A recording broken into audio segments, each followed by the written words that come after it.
You know when you're really stressed or not feeling so great about your life or about yourself? Talking to someone who understands can really help.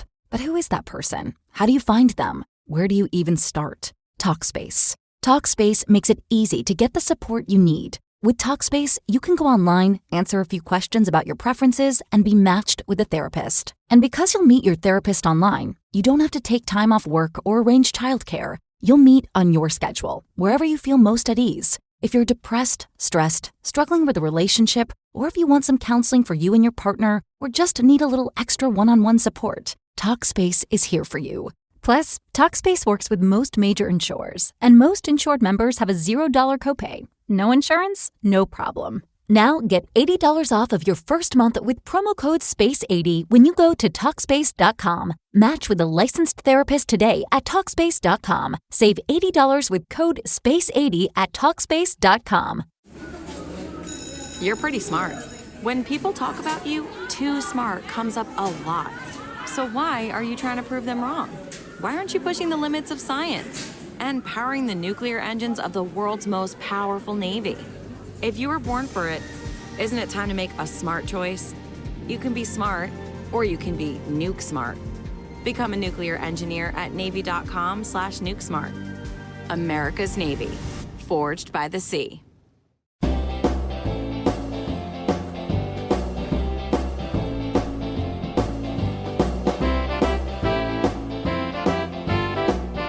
It'll probably be like a bunch of different subjects, like sports or current events, like you guys. So what you're saying is we're basically your heroes in a sense. Yeah, you're my idol, guys. You guys are definitely my idol. Well, I mean, you're the first person to openly say it. We're glad to have you on board. Yeah.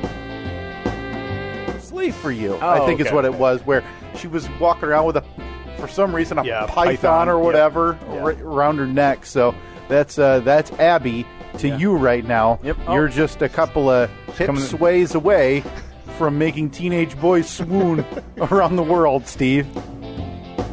Here's what I've had to eat today. The top of a blueberry muffin. Well, you don't want listen, the bottom's where all the dirt is. Yeah. So I get it. Yeah. Leave that for the rats. And that's it. Hey. Yeah. All right, you're in a carb cutting mode. Right, yeah. Getting that beach bod ready for Saturday after. Yeah, I got it.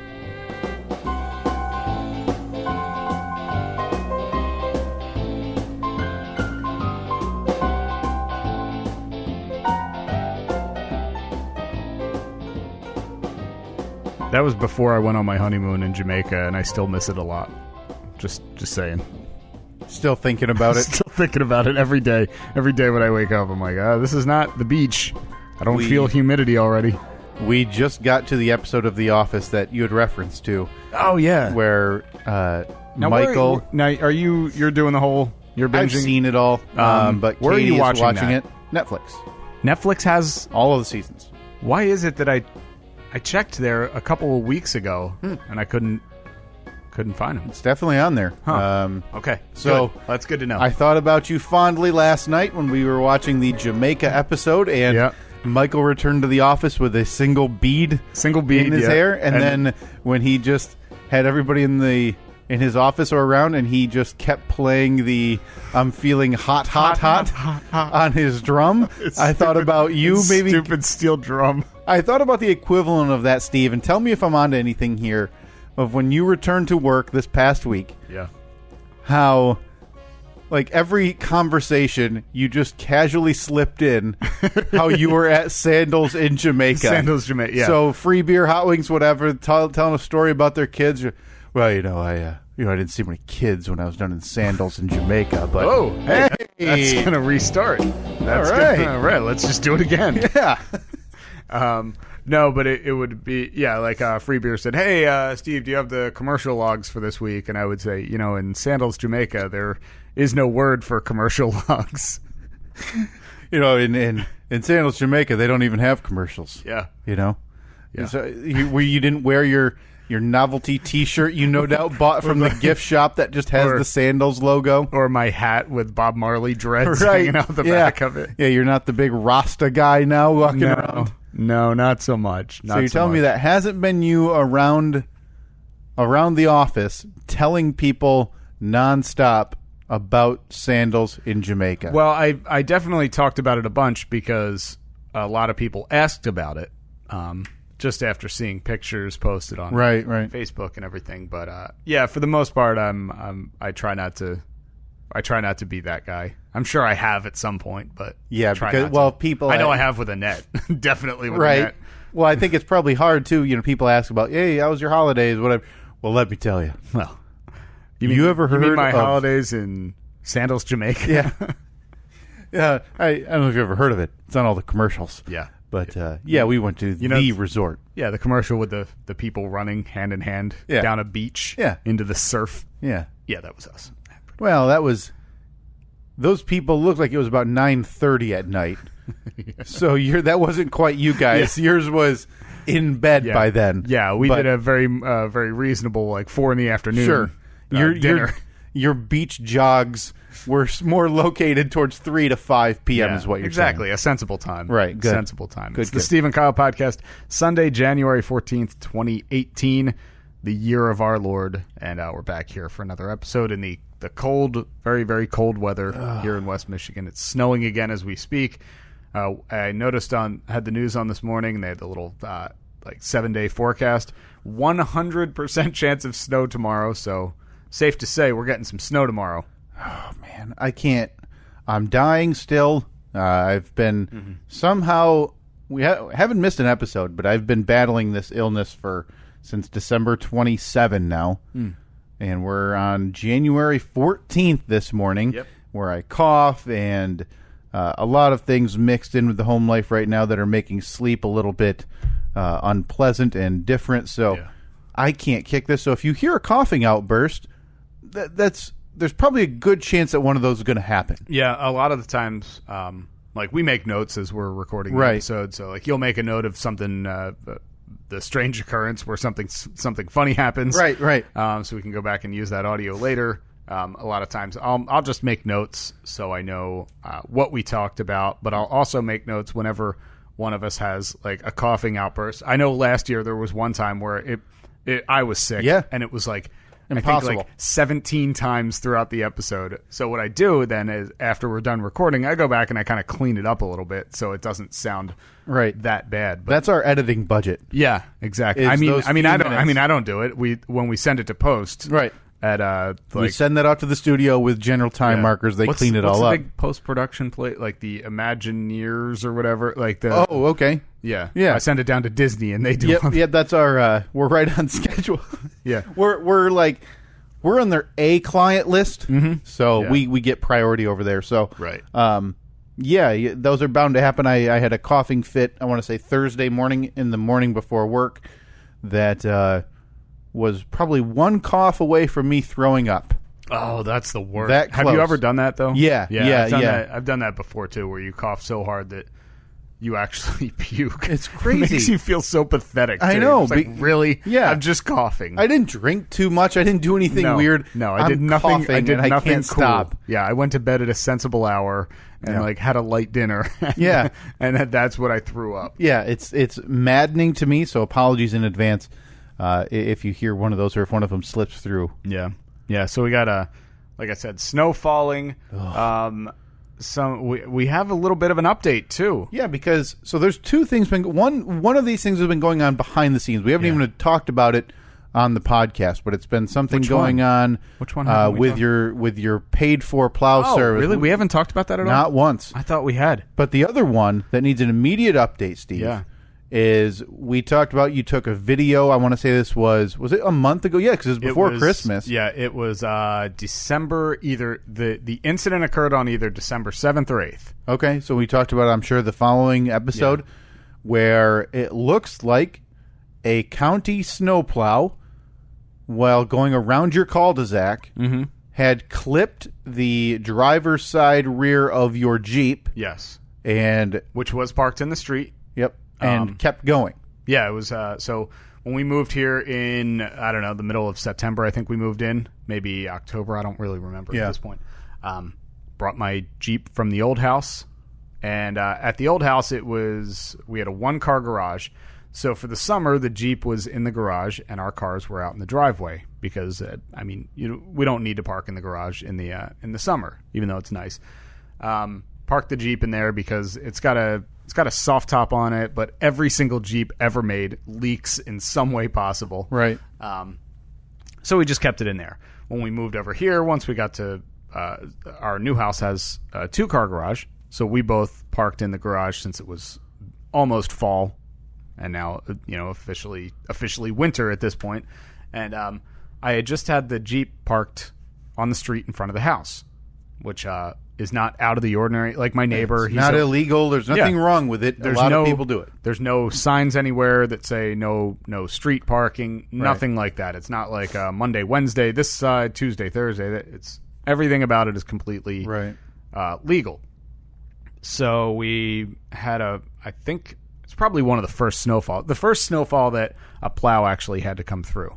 So I decided, okay, I'm finally going to bring it in and put it either on the side of the garage, or when we had a fence put up when we first moved in, so that way the dog can go outside and not run away. Right. So when they put up the gate on the one side, I had them put in a double wide gate. So instead of a regular like 3 or 4 foot wide gate, it's like an 8 foot wide gate that opens on each side. It's basically like barn doors. So you go, you no doubt have your remote control or yell "Open Sesame." Your double wide privacy gate. Yeah. Slowly opens, 12 feet tall. Yeah. When in actuality, it's just timed with the slaves that you pay behind the gate to open it at that time. They have a big wheel that they crank. Yep. Because again, we're in the wealthiest neighborhood in America in this story. Yeah. That's how it works. So, like you said, I go around to my 3 foot tall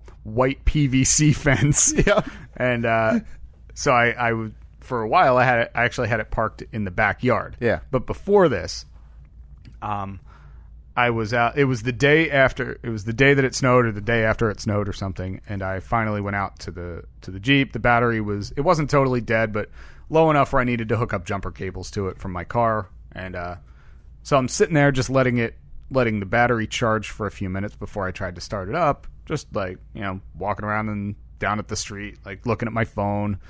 And then I just happen to look up and I look at the back of my Jeep, right next to the tail light, like right on the corner.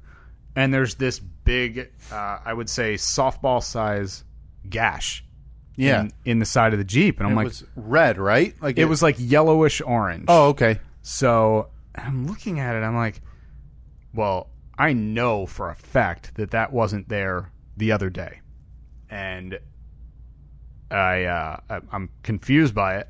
So I'm thinking to myself, because I had that interaction where we got a kind of passive aggressive letter in our mailbox from our letter carrier. Yeah, from the mailman, which by the way, the man was just doing his job, serving this country and their need for mail in their mailboxes. Yeah. Thank you for your service protecting the ends of driveways nationwide from sea to shining sea. Yep. So that was my first thought was, I can't believe it. The mail lady ran her mail truck into my Jeep. Unbelievable. Well, in this couple minute span, the mail lady came by. So I was up at the house, but I looked down, and just from looking at her vehicle, I knew that it couldn't have possibly been her at all. Just the bumper, like the shape of the vehicle, you could tell there was nothing size wise. It didn't line up. It didn't. Yeah, they did not match at all. So okay, you're lucky, mail lady. You're shake your fist anyway. Reminder, steer clear. Yeah, vindication, I guess. Yeah. By the way, I have another bone to pick with her, based on something that happened earlier this week with the mail lady. Yeah. So you are hell bent on trying to find something from this dude, country serving citizen. Did I tell you about the delivery where it was a COD? I guess. Did we talk about? Oh yeah. You received I don't think it was about. Yeah. I don't think it was tangent, on the podcast. Tangent, by the way. Yeah, but you received a gift that was a little short on shipping. Well, the person had sent it. They had our old address, so it went there, and then I guess the person there said, they rejected it, or they sent it back, or whatever, or they tried to deliver it and they just realized, oh, this person doesn't live here anymore. So it went back to like the sorting facility, and then the next day they delivered it to our new house. But yeah, so the woman came up, knocked on the door, and that was like, oh, great, thank you. And the mail lady said, it's $7.80 short, like it's owed. What? It's not like we moved 100 miles. We moved 4 miles or 5 miles. That's such a weird. It must be some regulation, or like if a package gets rejected, I don't know. Which is crazy because it's not like you put in the wrong address. Sure. No, you would think that they'd send the sender the bill. The bill, yeah. So what would have happened if you rejected it? Would it have just gone back and sat in the middle of a post office? Dungeon of rejected items. A black hole. Yeah, black hole. There's like old, 2001 Dell laptops in this weird warehouse. And no, then it'd be those the computers that came in the big cow box. Oh, right. Yeah. What was that? Gateway. Gateways, yeah.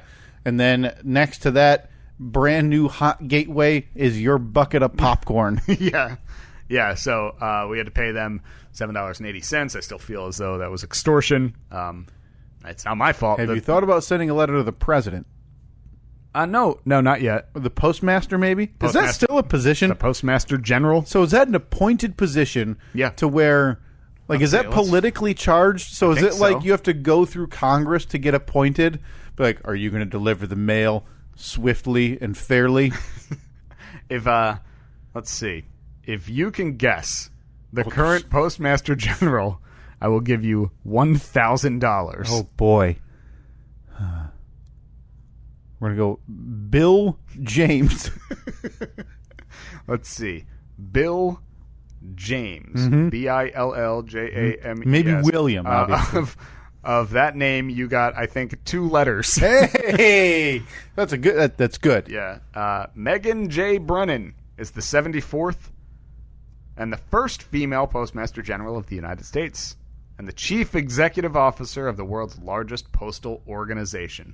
So is that she appointed? Is appointed by the governors of the Postal Service, which didn't know there was a governor of the Postal Service. I'm beginning to see why this loses billions of dollars a year. Yeah. So now how do you become a governor? That's a good question. I'm just wondering how I am not going to look up. I just need to know how I work my way up.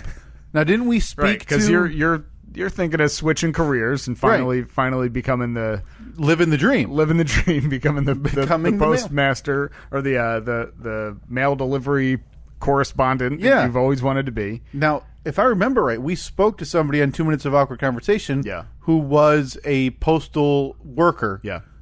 I think we need to figure out the line of succession. Like, what needs to happen for him to become a governor? Or I would bet that there's probably like a chief representative of your area, and then you move on to something else, and then some. I bet there's like 4 steps before the governor. This thing is just more complex than the court system, and it's all about delivering Bed Bath & Beyond coupons. Yeah, I get a lot of them. Get a whole lot. Just 20%. Why with the amount of coupons that Bed Bath & Beyond sends out, just reduce the price of everything by 20%. Save all the shipping. Right. You'd come out ahead. Yeah. So it should go Postmaster General, and then everybody delivering the right. You don't need a board of governors or a community of counselors. Or maybe base it on whoever delivers the mail the fastest. Yeah, that's how you get promoted. Just put a little stopwatch in all the vehicles. And I'd win that. I'd have all of them rubber banded, and I'd whip them out the door. Yeah, onto the doorstep. Yeah. So this whole debacle went down. I by a court of my own peers, being me, I cleared the postal worker from any wrongdoing, and then I was so I looked at the evidence that was presented to me. Sure. And I said, well, it's bright yellow / orange, which is typically the color of a snowplow or some kind of apparatus on the front of a vehicle.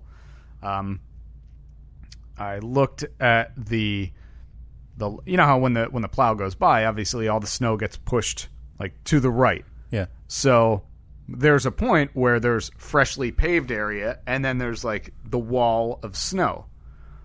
Well, I followed that wall of snow all the way around the cul-de-sac, and wouldn't you know it, it ended right at the back of my vehicle. Yeah.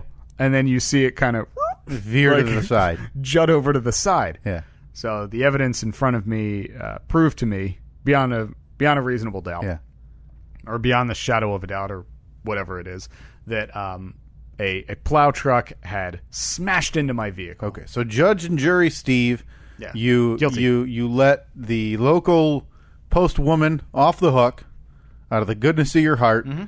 You've got a different target in your sights now, and it's the local. That's county. That's county road. Yeah. County Road Commission. Yep. Now this was something for me to learn because my first. So I pulled out my phone. My first phone call was to the township, and I said, "Hey," I was extremely polite. I couldn't have been more polite. Mm-hmm. I said, "Hi. It snowed. I think a township vehicle, plow truck, hit my vehicle because there's obvious damage and blah blah blah."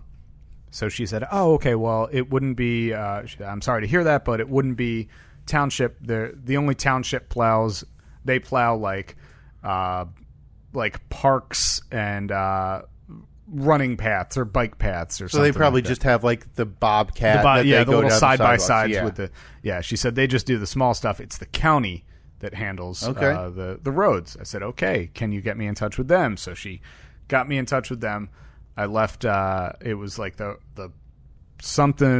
chief road commission officer. I don't know. So she got me in touch with him. I left him a voicemail, and because it was Friday afternoon at like 4:55 or something. After it had been snowing for what, a week straight. Yeah, wasn't expecting to hear back. So I figured I'd hear back the next week. Well, I never did, and I kind of forgot about it for a couple weeks because things were hectic leading up to. What? Why is that, Steve? Where were you?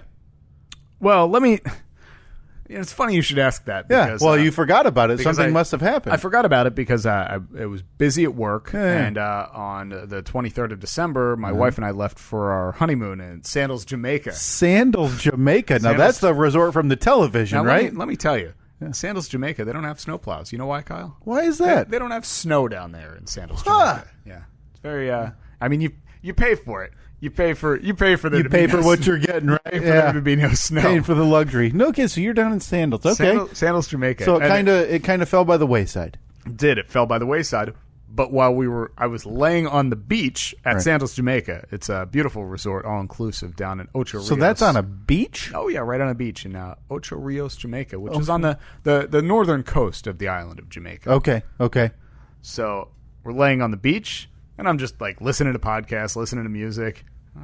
I got nothing else to do. Let me fire off an email to the old road commission. Okay. To see if they got my voicemail. So this is now the second instance where we have to discuss. So my romantic way. The way you utilize. I'm not going to let you do it. Not going to let you do it because she was also my wife Annette was in a chair next to me, and she was sitting there reading a book. Okay. It's not like she was, purring next to me and pawing at me. I get it. So on two separate occasions now, you were in a bathing suit in the middle of December on the northern coast of Jamaica. Sandals, Jamaica. Sandals, Jamaica, the resort that's on the northern side is from what I hear. Of course. Everyone knows that. And one time you were looking at new garage door openers. Oh, yeah. And the second time you decided to bust out a grievance to the County Road Commission via email. That's right. Huh. I felt like I was taking care of a lot of business on this honeymoon. Boy. Because I also had to deal with my lackluster performance of the company that I hired to plow our driveway. Yeah. That was like a daily thing while we were there too. Right. Making phone calls to them. That was great. So I'm laying there. I got nothing else to do. We're just sitting here on a beach. Sure. Let's fire off an email. So I go to their website and filled out the little form, the contact us form, and again, super polite. I said, "Hey, I called back on the 8th or the 7th or whatever. I'm pretty sure that a vehicle hit my truck or hit my Jeep while it was plowing our cul-de-sac." If somebody could get back to me, that would be great. Now, I don't know about you, but when I fill out those contact us forms on any website, I just assume they're going to the address of somebody who hasn't worked there in a decade. Yeah, or it's filtered directly to a trash folder. Yeah. So I was shocked when less than 10 minutes later, I got a response back from somebody saying, we got your voicemail, but for some reason the end of the message was cut off. So we didn't have your complete phone number, which I kind of call BS on, because whenever I leave messages like that, because I get enough voicemails where I know, like, there's a certain way that I think everyone should leave voicemails. When I left a voicemail, I say, hi, my name is Steve. My phone number is blah, blah, blah, blah, blah. Then I leave the point of my message, and then at the end, I say, again, my phone number is... So that way... You're a radio guy. You double tag. Exactly. Yeah. Bookending the break with my phone number. Yep, you got to hit that clock. Because I hate when you start to listen to a voicemail and they don't do that. And then I don't know. Just make it easier. Put it right at the beginning. So if I have to go back and listen to it, I don't have to listen to the entire message. For the number. To get to the number. Yep. So I know that I did that. They said it was cut off. Okay, fine. Whatever. They said, okay, yeah, no problem. Fill out this form. Send any pictures or video that you have, and it'll. You already said you were fully got them on my phone. Backed up with evidence. Got them on my phone. So now one of the bad things I have to say about our stay at Sandals Jamaica. Sandals Jamaica, you say? In Ocho Rios is there's free internet across the whole resort, which is good because our phones don't get any service down there. Right. The internet's not the best. All right, so you got to plug in the Ethernet to the bottom of your iPhone. To the bottom of my phone, yeah. Yep. So it took like 40 minutes for, I think, 4 pictures and a video to attach. Yeah. But I sent it in, and they said, I then got, within maybe another hour, got an email back from a guy that said, okay, no problem. He needed like one more piece of information, and he said, once you get this all back to me, it'll be submitted. And it'll take 3 to 5 weeks for them to make a decision. What? So there's, again, now I know it feels like we're beating a dead horse. There's now another committee who makes a decision on if this plow actually hit your Jeep or if you walked around the cul-de-sac and scraped your foot in the form of a snow pile to make it look like it hit your Jeep. Okay. So two options. He said that they were going to check GPS coordinates because they can tell. I guess all their trucks have GPS in them. Yeah. So if an incident like this happens, they're able to tell who was in that area at what time. So you're getting someone fired now. Oh yeah, gone. Sorry, buddy. Yeah, that $300,000 a year county job. Yeah. Where you work for them for 1 week and instantly you have benefits for 3 lifetimes. And 60% of it's overtime. Yeah. So.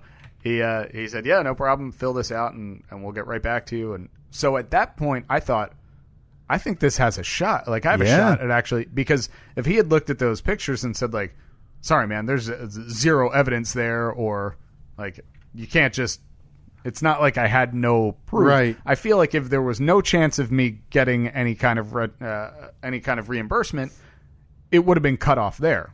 But to be honest, the only more evidence you could have would be a security camera from your house that caught a plow hitting your Jeep as it happened and then speeding off. Right. Which even so, even if I had a camera on the front of my house aimed down there, you wouldn't be able to tell. Yeah, that angle you wouldn't be able to tell. Right. Because it obviously barely hit it because I mean, it didn't hit it enough where it like shifted the vehicle forward 10 feet or anything. It was just.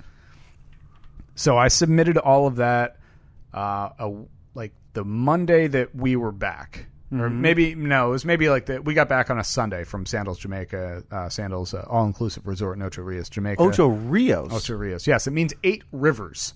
Now, is that like on the like in the middle of Jamaica? Oh, no.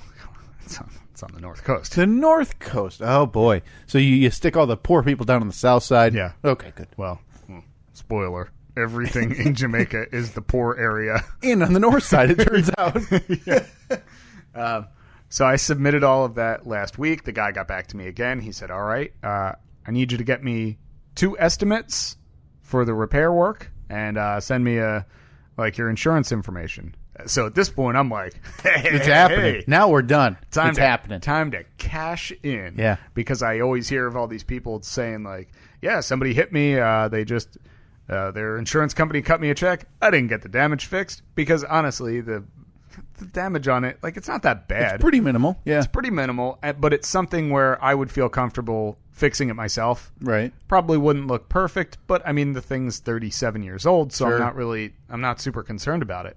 So I went out and I got 2 estimates, 2 very, very differing estimates. What was one, like, we have to rebuild the Jeep from the driver's side door to the rear bumper? No, it was basically, now what they do, because I took it to 2 different body shops, one of them said, we can easily fix the damage, we can easily paint it, but the issue came when they put clear coat over top of the paint. Yeah. And it's the little protective layer. So he said, normally what we do is we spray the clear coat up to the next edge. So like up to the fender line or the door or whatever. Okay. Well, the problem with that Jeep is it's the previous owner had swapped the body of the Jeep is normally metal, but they're notorious for rotting out. So he had swapped on a fiberglass body. Like, the whole body of that Jeep is fiberglass. It's one piece. There are no seams anywhere. So he said we would have to paint and then clear coat the entire Jeep, except for the front fenders and the hood. So the entire body would get repainted and cleared. So how much was that estimate? Well, at this point, I'm thinking, jackpot. I'm going to be making thousands off of this. Well, yeah. Or my Jeep is going to have a brand new paint job, and this is going to be great. So that estimate was for $2,300. Oh my to almost 20. gosh. I think it was like $2,385 or something. And honestly, it's a very fair estimate. Like, I'm not ripping on this company at all. Well, I mean, for the work that had to be done, it makes sense. Sure. It's just crazy that's the amount of work. They gave me a step-by-step printout, and I was like, okay, cool. Right. And I think that it's a very fair estimate. Honestly, I'm surprised that it wouldn't be a little bit higher. Well, the full repaint. Just based on the amount of work that they had to do. So I left there. I was like, all right, cool. And I said, hey, I explained the situation. I said, I have to submit it. It's going to be 3 to 5 weeks. So, hopefully I'll hear back sooner. Yeah, but hopefully the cost of paint doesn't go up in the next 3 weeks. Yeah. So I took it to a second shop, and their estimate was it was about $700, because what they were planning on doing is fixing the damage.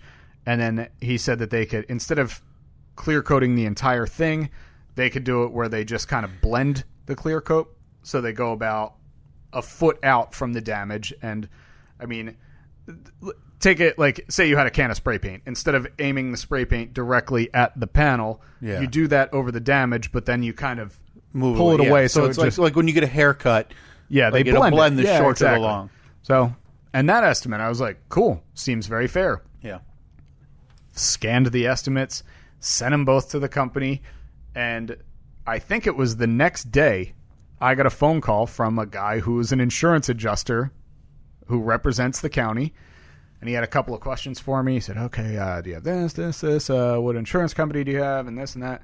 And he said, okay, well, what we'll do is we'll cut you a check for the lower of the 2 estimates, and so, yeah, go ahead and get the vehicle repaired, and once you get it repaired, send us a copy of the completed invoice, and we'll cut you a check.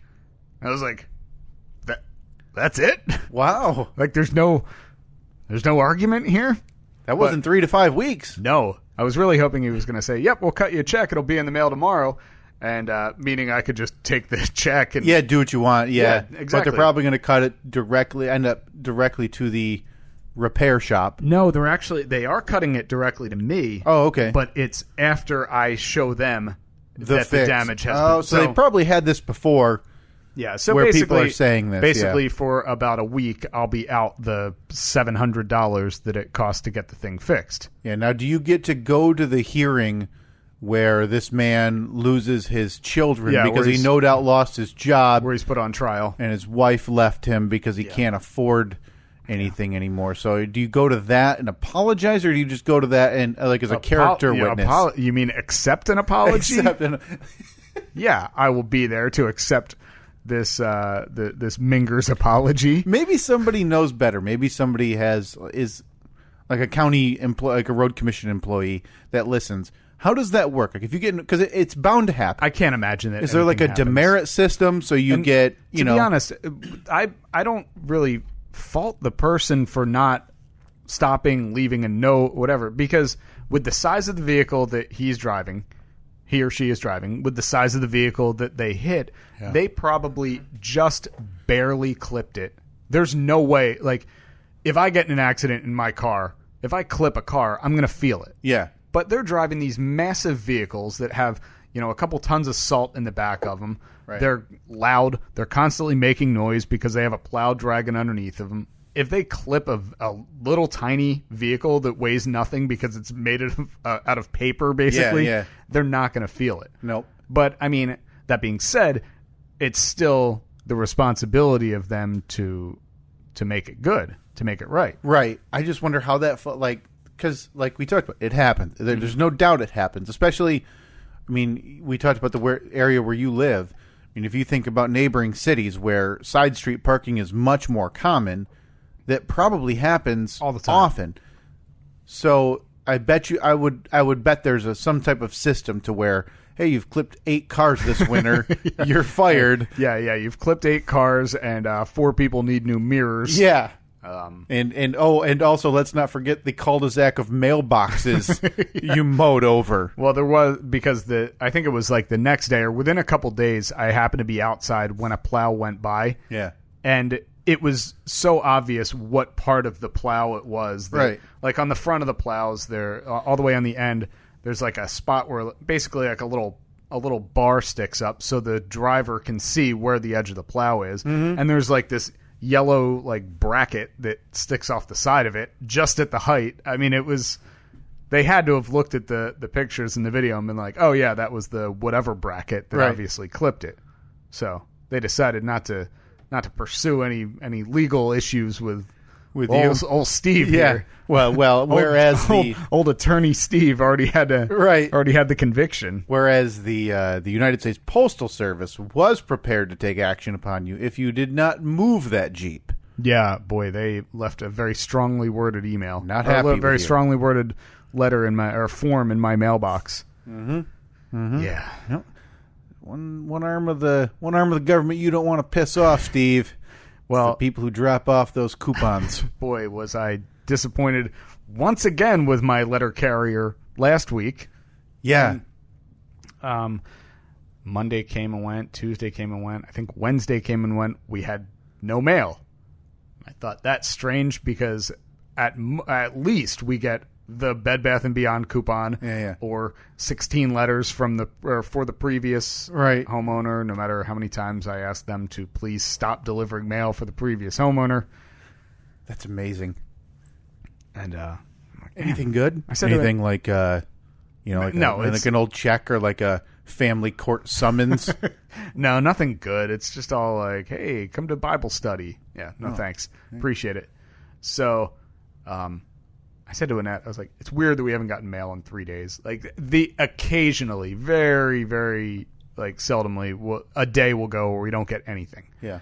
But for the most part, there's always something in the mailbox.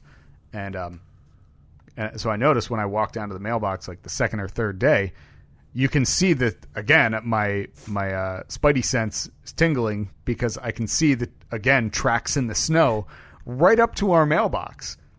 Like, you can see a vehicle's tracks stop, and there would be no other vehicle that would be driving that close in that direction. So I was like, oh, cool, mail today. Open the mailbox, there's nothing in there. This is really weird. So I said to Annette, I was like, what? Why are we not getting mail? Like, she obviously, now granted, maybe she pulled up, went through her little bin and said, oh, they don't, nothing for them today, and kept going. But Annette said, I bet it's because there's too much snow around our mailbox because we've gotten a ton of snow. But she was able to pull up to it. Mm-hmm. Huh. Yeah. She was. Did you ever get to the bottom of it? So I said, okay, let's do an experiment.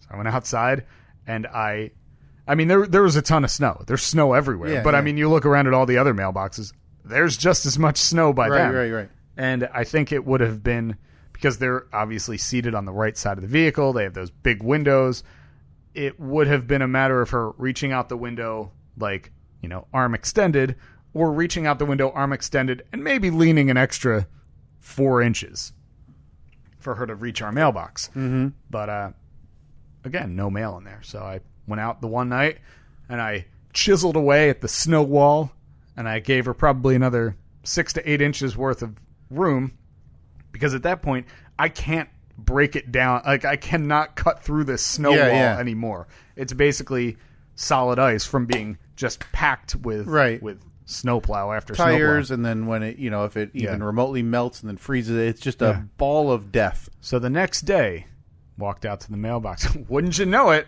I got about 9 days worth of mail stuffed into my mailbox. Huh. Well, yeah. I kind of side with the mailman. Yeah, why is that? They're just trying to do their jobs. Right, yeah. They're not trying hard enough. Right. Because there's got to be some type of ordinance that this lady just feels like I'm following to the T based on the Jeep in front of the house thing. Yeah, like she rolls down her little mail and measures mail window and sticks a yardstick out the window. And then takes a picture and says, see, I can't reach this. I have right arm tendonitis. Yeah. And if I reach too far, it flares up. Now, the thing that I think that the thing I don't like about it is I would have said that I have a very good rapport with our letter carrier because I see her all the time.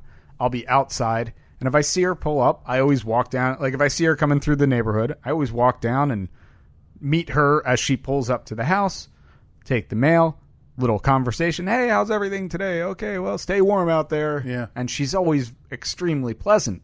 That's why I'm getting a little pissed off at her passive-aggressive actions. If she had a problem, if there was too much snow, she could have just said, because I saw her like a day earlier. Right. She could have just said, hey, just so you know, it's real difficult for me to get up close to the mailbox. I still would have thought it was BS, but I would have said, right, no problem. Sure, I'll shovel. I'll go grab a shovel right now. Get you dug out. Don't want you taking forever to deliver the mail, right? Making your day longer, away from your family. All of a sudden, your marriage breaks down. Yep. Kids are living in Uncle Louie's house, and then next thing you know, Steve's responsible for 2 dissolution of marriages, both government workers. Yeah. Well, hey, I mean, if you just did your job better. Is this just you with like this crazy anti-government thing going on now? Like, are you trying to stick it to the man? Like, screw the county and the road commission, and now screw the United States Postal Service, which has never done anything wrong outside of losing billions of dollars on the yearly on a yearly basis. Other than that, just a great group of people. Yeah, can't hold them accountable. So you finally got your mail back. Finally got our mail.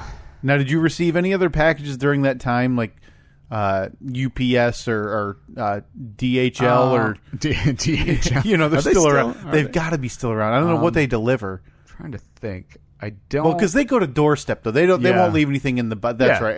Because they're somebody else. I mean, they're committed to their work. Oh. Yeah. They have to actually get out of the vehicle and walk. Yeah. Yep. They're not just concerned with the end of the driveway. They're concerned with the whole driveway. Maybe a walkway and a porch too. If the UPS cared enough about their employees, they would install UPS boxes at the end of everybody's driveway for packages to be delivered. Well, no, because they've seen the failure on the part of the U.S. Postal Service. So why would you want to recreate that terrible business model? But there's no way it's more financially responsible for them to pull into every driveway, get out, and go to the doorstep at every house. And it is to construct a mailbox, a separate mailbox? But now it's like law where like you have to have a mailbox, right? Do you? I'm pretty sure. Well, the thing that I don't like the whole mailbox down at the street thing, which is what this neighborhood is. But is that a law? Can I put one on the can I just nail one to the front of my house? Neighborhood dependent, because you'll see like houses on a busy street will not have end of driveway, they'll have the boxes on their doorstep, and I think that's a lot based on like snowplows too. They're probably getting the crap kicked out of them, and also because they can't have a USPS car or whatever going 3 miles an hour on a busy road. I think I have a plan. I'm going to put my mailbox in the middle of the cul-de-sac, so it'll be a little inconvenient for the mail lady because she'll have to climb over to the correct side of the vehicle. Oh, okay. So she could just come in the cul-de-sac the wrong way. That's true. She could do that. So that's what you. And those are short vehicles. If it's snowy, she could yank the e-brake and whip that thing around pretty easily. Now, when does the cul-de-sac council meet? Is that like monthly? Yeah. Because maybe you guys should talk about doing a hub of mailboxes. Oh, I don't want mailbox. I don't like mailbox hub. I want just yours, just mine, in the middle of the cul-de-sac. Yeah, and then what I'm going to do is rig it up like when you go to the bank drive-through. Sure, there's the tube, and then all of my mail will go in a tube. So you're going to go over? No, under. You're going to go under. Yeah, okay. Under. Boy, that will be the more expensive route to go, but I appreciate it. But it's just for me. Right. See, I'm taking on the expense myself. I'm not expecting, like you are, a company like UPS to suddenly install 300 million mailboxes across this country. No, but I'm just saying that you can't tell me that that's a more financially responsible way to do it. To what? For them to get out of their trucks at every stop and have to go more up to the financially doorstep. Responsible than what though? Like the USPS, where it's just you're supposed to have a box at the end of every. Well, I mean, yes, it is because to do it your way, again, mailboxes would have to be installed. But the USPS does not pay for that. Like if I move into a brand new house, right? But you did say that you want UPS to install mailboxes at the end. Do you want UPS to foot the bill for that, or do the? It'd be a nice elective like if you like let's say you're running a small business out of your house, and that's an option. Do you do that? Well, then, but what if FedEx wants in on it too? What if DHL wants in on it? Well, at that point, it's your choice. Do we just have this like? It's like a shed. It's a shed of delivery boxes at the end of your driveway. Okay, but I think you got me on board. But now. You get so many different types of UPS boxes. It's going to need to be like one of those novelty mailboxes that's like a golf ball or something, but it's actually like 80 inches deep. Yep. Yeah. So like when you order, a car part or curtain rods, they wedge a fender into your UPS delivery box. I think that we're really jumpstarting the economy here. We're trying. Mm-hmm. We're trying because Lord knows the delivery service as it stands is failing miserably. Yeah. Just ask our president. Now, when does a company like Amazon, because Amazon is just buying up everything. They bought Whole Foods. They're a like multi-billion-dollar corporation. Yep. At what point do they because obviously they're working on drone delivery. Yeah. I'm surprised that they don't have their own fleet of Amazon delivery vehicles. Right. I wonder if there would be UPS, FedEx, DHL, Amazon. Like you'd see the Amazon truck driving through the neighborhood. There's got to be something said about, because you hear in those ads too that you hear on radio shows and podcasts about like the food delivery services, and they talk about food deserts. Mm-hmm. There's got to be things where it makes zero sense to have an Amazon delivery vehicle. Sure. Well, they wouldn't do it. I think it would be dependent on the area. Obviously, it would be dependent on the demand in the area. Right. It's kind of, like in New York City, of course, there's going to be, a billion of them. Yeah, exactly. It would make sense to have them there because I'm sure that there are 5 different shipping facilities and there's already a ton of vehicles on the road. Just throw a couple more thousand Amazon trucks out there, too. Well, according to our president, Steve, Amazon is getting a sweetheart deal from the Postal Service. Are they? And, yeah, that was a couple weeks ago, is that the Postal Service, which is losing like billions of dollars every year, is charging too little to Amazon to deliver packages. Mm. So maybe this is what drives Amazon. So is he saying that he wants them to renegotiate a deal? I guess. So they'll have to pay more, which those increases will be passed along to the consumer. Right. Cool. Yeah. It's a weird double. He's got the layman at heart. Mm-hmm. It's a weird double-edged. He's just like us. Right. He's just like us. Celebrities, man, just like us.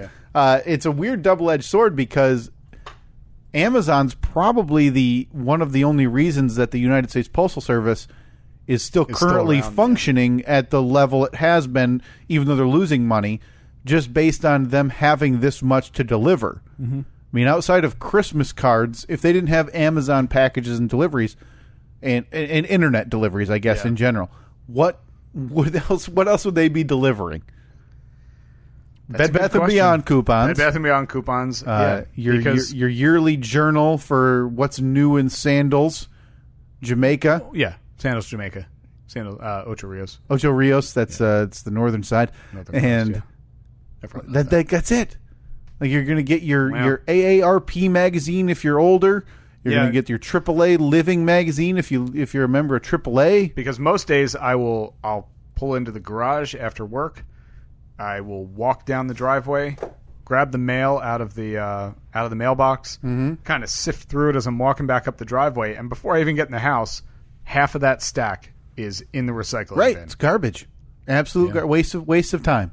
Yeah. Yep. That's losing billions of dollars. Sweetheart deal there with Amazon. Mm-hmm. Well, that's not your only issue you've had, though, Steve. Now, this is one that I was kind of surprised because it's been festering since the start of winter. Yeah. And we haven't addressed it on the podcast. This all started around the same time as the great cover up where the county smashed into my vehicle, causing that's a cover up now, causing thousands of dollars worth of damage. I can legitimately say that. You have a quote that justifies it. I have a quote that justifies. So we're now at a government level cover up. Mm-hmm. For thousands of dollars of my hard-earned money. Sure. Basically, Uncle Sam walked into my house and said, "Hey, time for me to take your money. Right. Time for you to do nothing about it." Stole your money. Stole my money. Stole my money right from my hard-earned pocket hands. Yep. That's what people say, right? Is that pocket? You want to try pocket what? Hard-earned pocket hands. Pocket. Huh.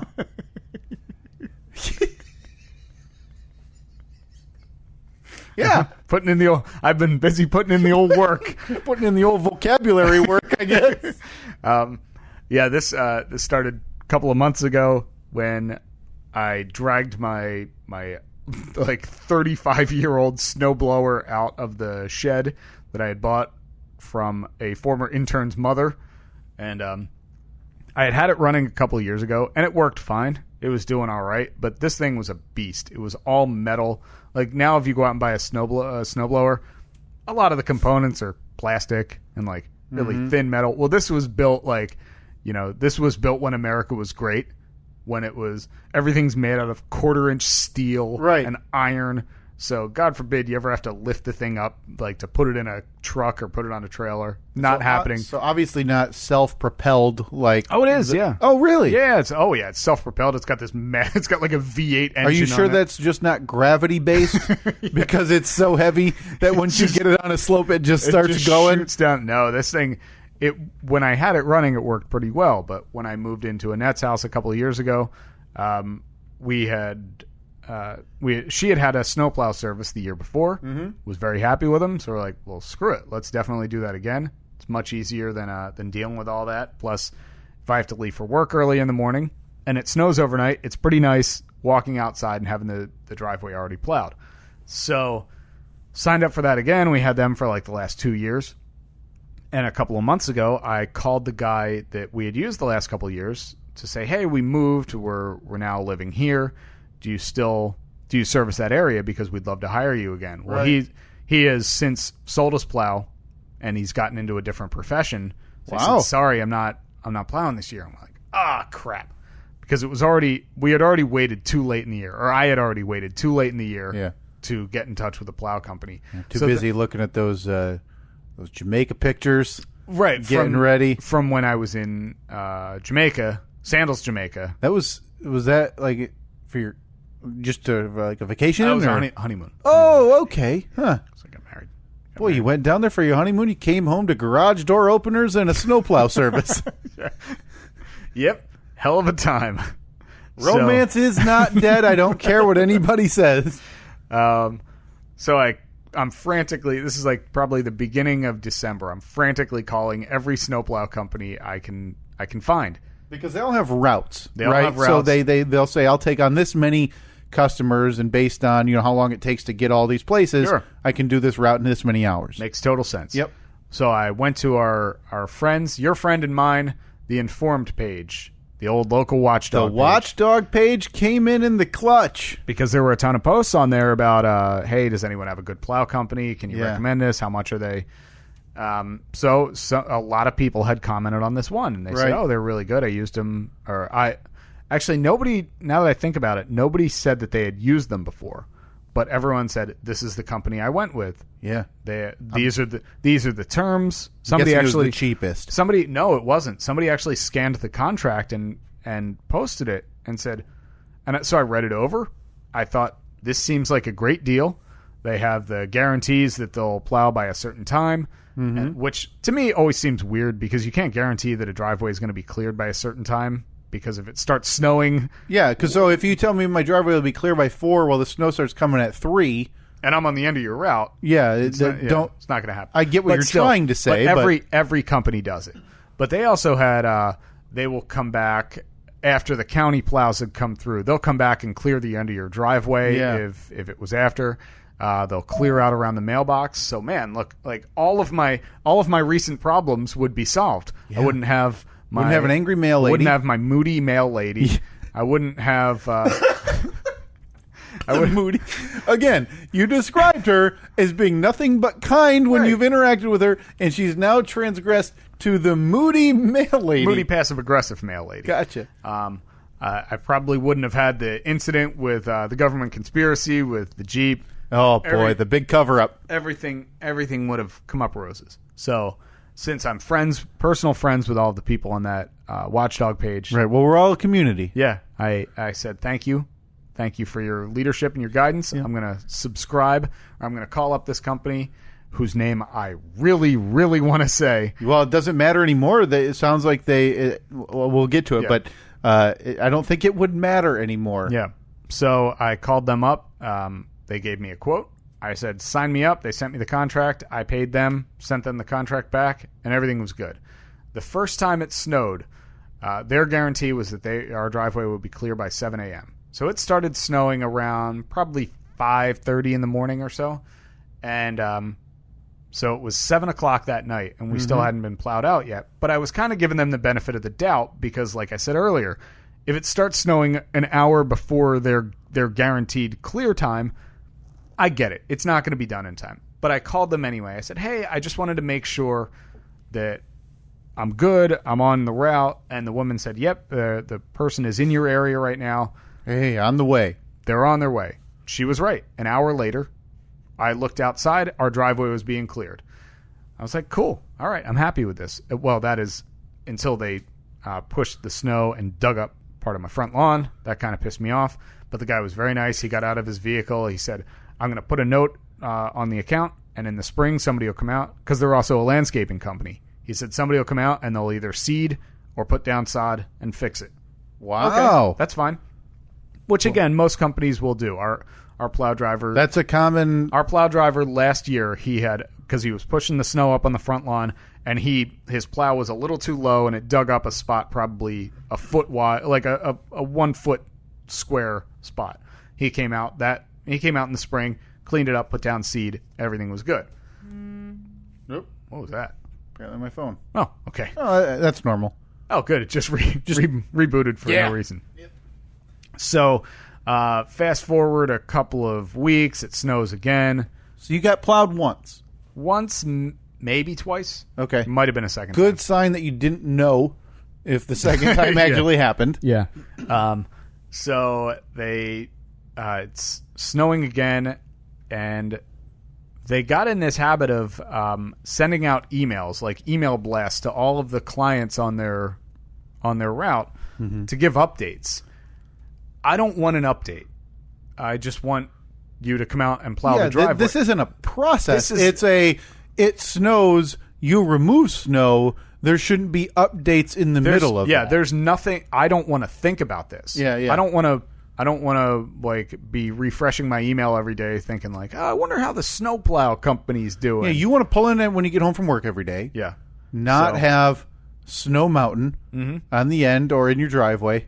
Not have to think about it. Yeah. So their excuses were very strange. They were always the first time it was the day after the first snowfall. They sent out an email. We apologize for our terrible performance. We had a truck breakdown, and one of our drivers had a death in the family. So it's like, okay.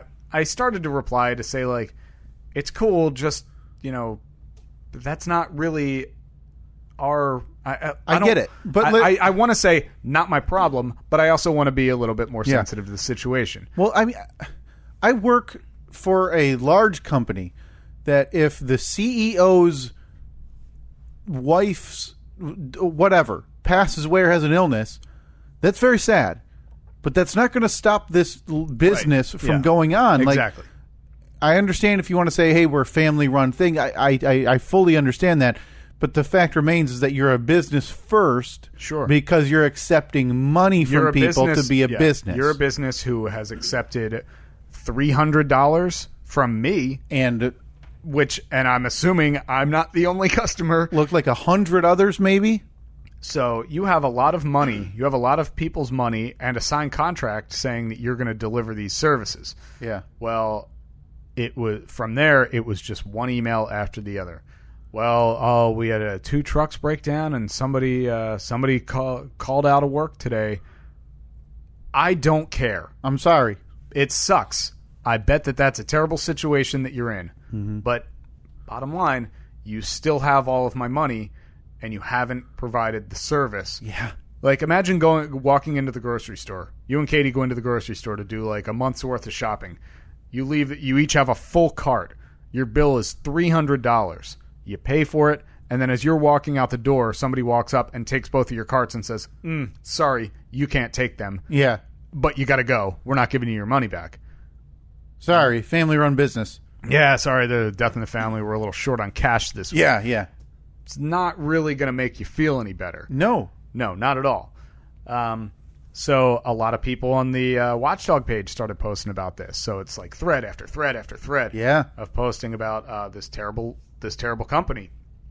And then I noticed when a couple of weeks ago, I noticed that the local TV station, they sent their like the crime solvers team. Yeah, the local. They're called the Watchdogs.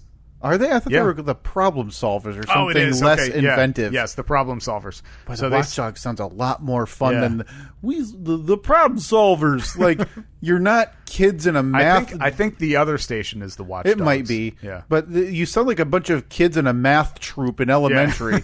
We're the problem solvers. Like your uniforms just have equations on them. Right? So they sent the problem solvers out there to do a report. Same thing. This company is just excuse after excuse after excuse. Go, well,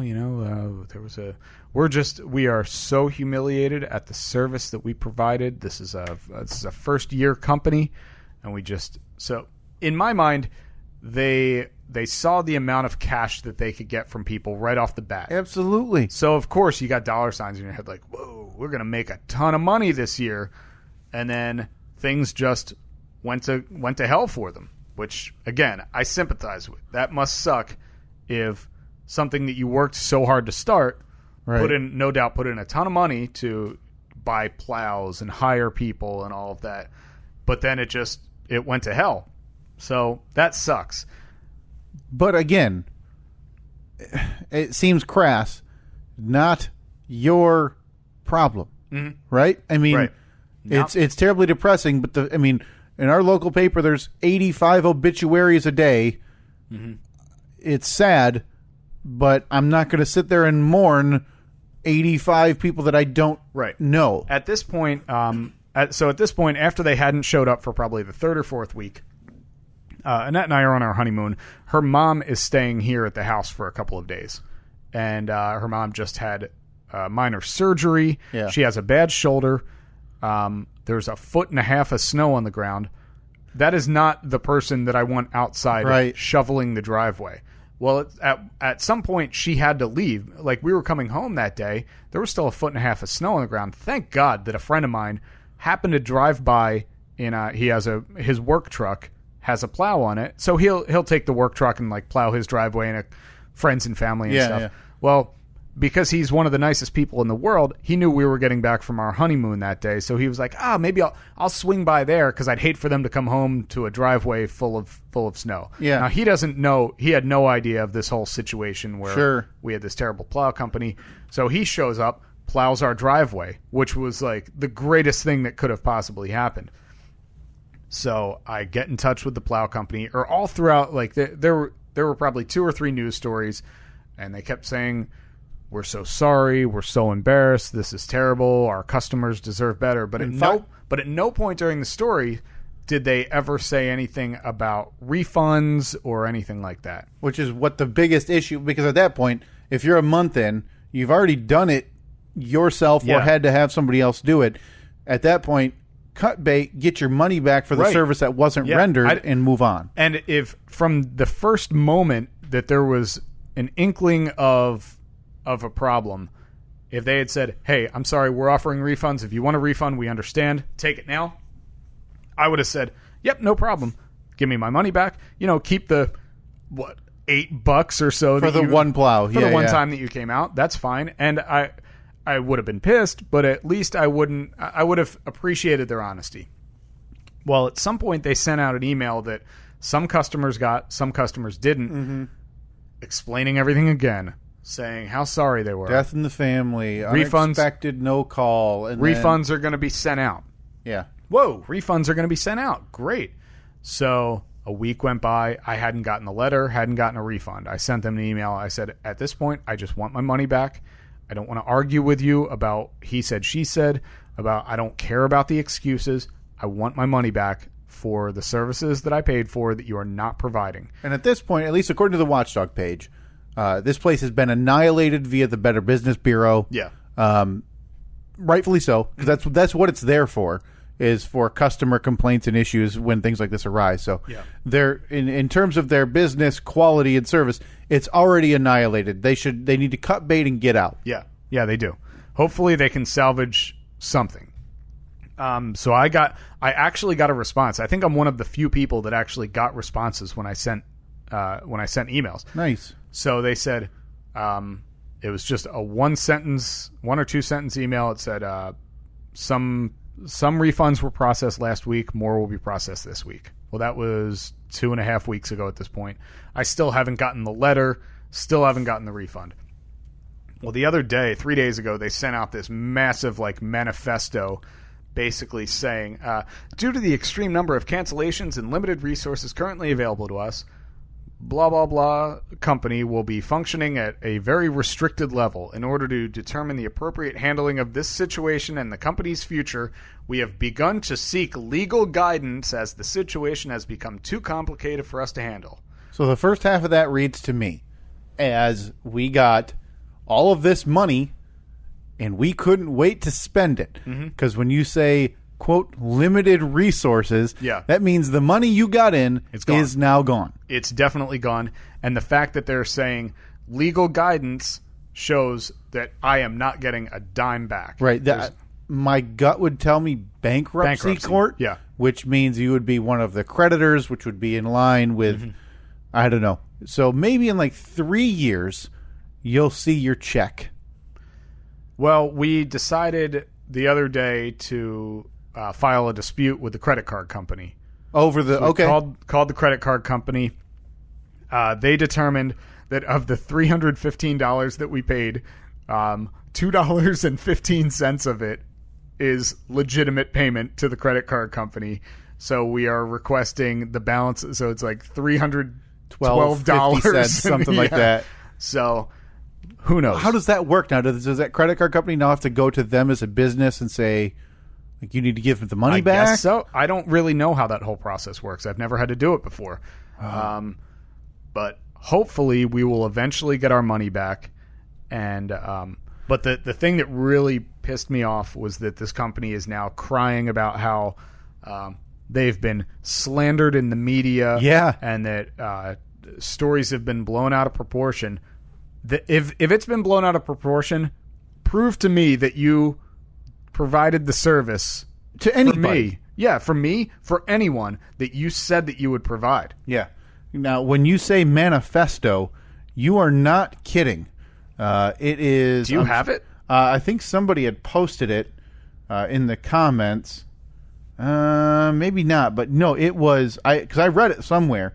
It was, I don't know, 3 pages long. Yeah, with about, and literally that's all it is a list. It's like, I'm not a Seinfeld guy, but what is it? The airing of grievances. Yeah, this is a list of everything that gone wrong. Oh, rear plow issue, fuel line leak, transmission, like every. They listed all the personnel issues, and then they listed like, oh, I know that one of their trucks had a fuel line leak. Oh, a plow solenoid went bad. Plow won't operate without working solenoid. Well, you know something? That's what businesses deal with. Yeah, I'm sure UPS would love it if their trucks never broke down, but when they do, they put all the packages on another truck. Yeah. And they send them out.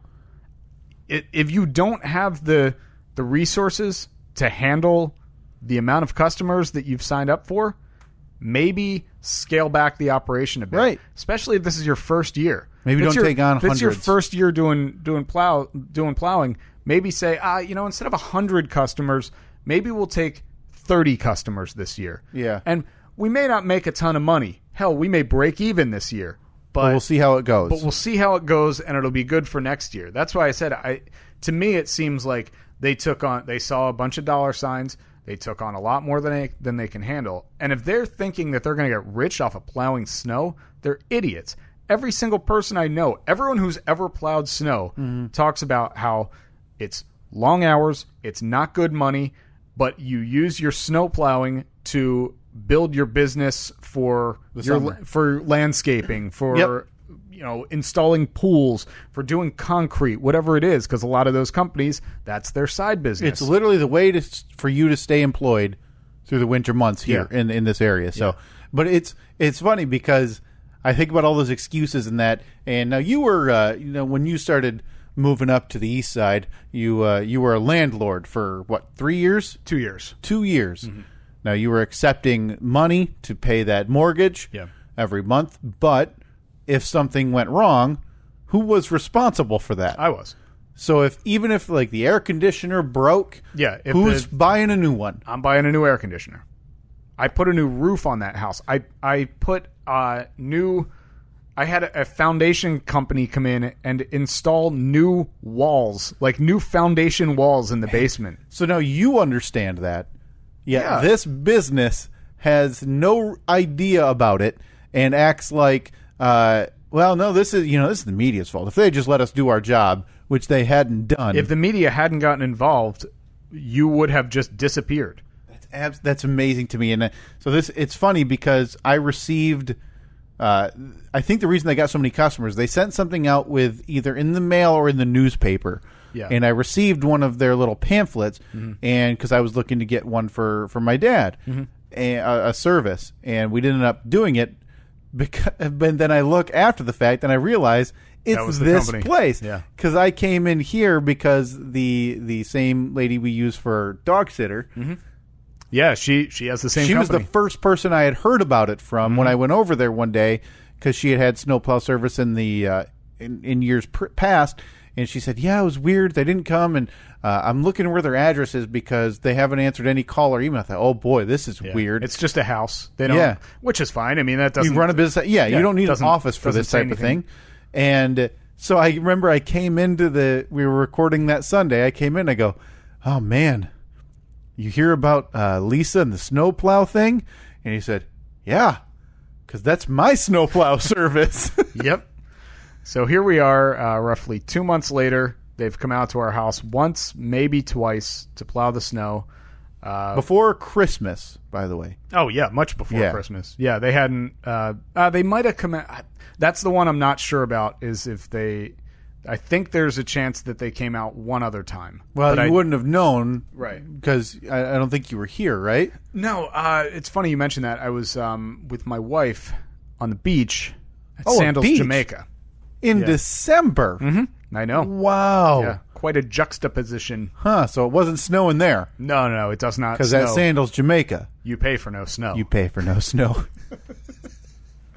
What an advertising service. I don't want this to be just a big bitch fest, but yeah, well, it's funny. I mean, because we talked about your customer service debacles before. Add this one to the laundry list. Oh my God, add it to the laundry list. It's ridiculous. Yeah. I feel like it's just one thing after the other. Can't I just get a company to come out and like I want to pay you to do something. Yeah, so now to do the service that you provide. If I'm accurate, we're at one of the big box construction stores. Yeah.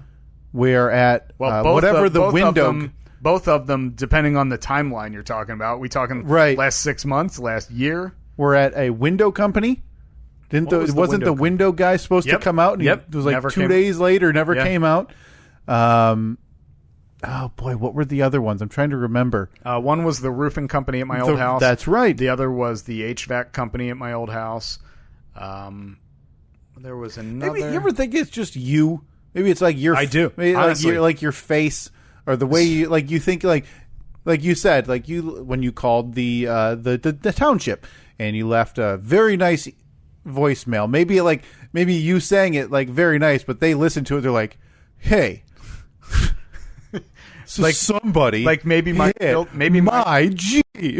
filter is broken. Yeah, and maybe you actually sound like a pompous jerk. I know. And so they're like, I'm not doing business with this a-hole. Why would I? I think that my expectations of people are just too high. Maybe. I really do. And it was funny because I got an email from, I got some Google notification the other day, and it said, your Google reviews have helped 300 people. Please leave more Google reviews. And I was like, oh, that's weird. So I clicked on it because you can list all the reviews that you've had. So a couple of the 8 or 10 Google reviews I've left, I would say 7 of them are shining reviews, very positive. Mm-hmm. One was for a plumber that we had to hire last year. Gave him 5 stars and said, hey, Jack came out to the house and he replaced this valve and everything was great. He was here and gone in less than 20 minutes. Couldn't recommend this company anymore. But then I found the one of the roofing company from a couple years ago that put a roof on my house. Dude, I was right back there. I was right back in the moment. Just as angry? Just as angry. Reading over the details of what they promised, what was actually provided. They had said, yeah, it's going to be a 1-day job, maybe a couple hours into the second day. And I'm reading through my review, and I said, on day 12, the job was finally completed. That's amazing. Oh, God. Now, that was on your first house? That was my first house, yeah. 12 days? 12 days. To do a roof.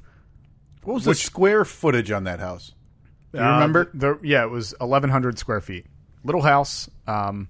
12 days. Now, how long, if you and I, now me, yeah, I've never roofed a thing, but I get the principle, right? Mm-hmm. You're shingling. Slap some shingles down. Yep. In how many days with zero experience do you think you and I could have done it? And let's even say doing it after we got out of work. After work, probably 3 days. 3 days. So you're maybe 12, 15 hours. Yeah. For two of us. They're going to be long days. Right. So you would get there at 3, 4 o'clock, work till 9, 10 o'clock. You think 3 evenings, and this company took 12 business days. Now, the roof itself was, for the most part, was completed on the first day. Yeah. Which is basically what they promised. 1 day, maybe a couple hours into the next. It was all of the trim pieces, various pieces of flashing, gutters, the dumpster because they bring a dumpster out so they can throw all the old crap into the dumpster, haul it away. They said that'll be gone the first day because everything will be torn off at that point. The dumpster sat in front of my house for 7 days. Okay. Yeah. I might be joining you. We are looking at we need some new appliances. And we went to one of the big that's where we were yesterday when you had texted about going to a big renovation convention. The home show. We were actually out looking at appliances because we need to do that. You're going black stainless now? You've seen the light? No, we've already gone regular stainless on the fridge, so it looks stupid if we upgrade the other 3. First mistake was going regular stainless on the fridge, personally. I mean, the regular stainless looks really nice. It's fine. Yeah, it does. But try cleaning it yet? Oh, yeah. No issues. Spotless. Were you as surprised, like when my last house, I bought, when I first moved in there, I didn't have any appliances, so I wanted to buy a stainless fridge because I was like, looks nice, looks great. And then I found out that not all stainless fridges, like, because stainless steel, I guess, isn't magnetic or like certain, you have to buy a certain brand because it has to, like, not all stainless fridges are magnetic. It's very weird. So the sides sometimes will work, but the front, like it's crazy. And then when I went to clean it for the first time, I'm like, I don't know, just take a sponge and wipe it down, and you wipe it down and nothing changes. No, it's the same. Yeah, so you have to buy that special stainless steel cleaner that smells like turpentine. It's so weird and now they even, like, the new stainless steel is now fingerprint proof. Yeah. So it's smudge proof stainless steel. So, maybe I might be joining in the next month or so the issues with the big box. Yeah. So did you order something? No. No, we're waiting to see the taxes and everything. And I just was curious on, I'm so out of the realm on how much those things cost. Just to kind of go there and see the look of things. And I mean, our appliances are from, I don't know, the 1970s.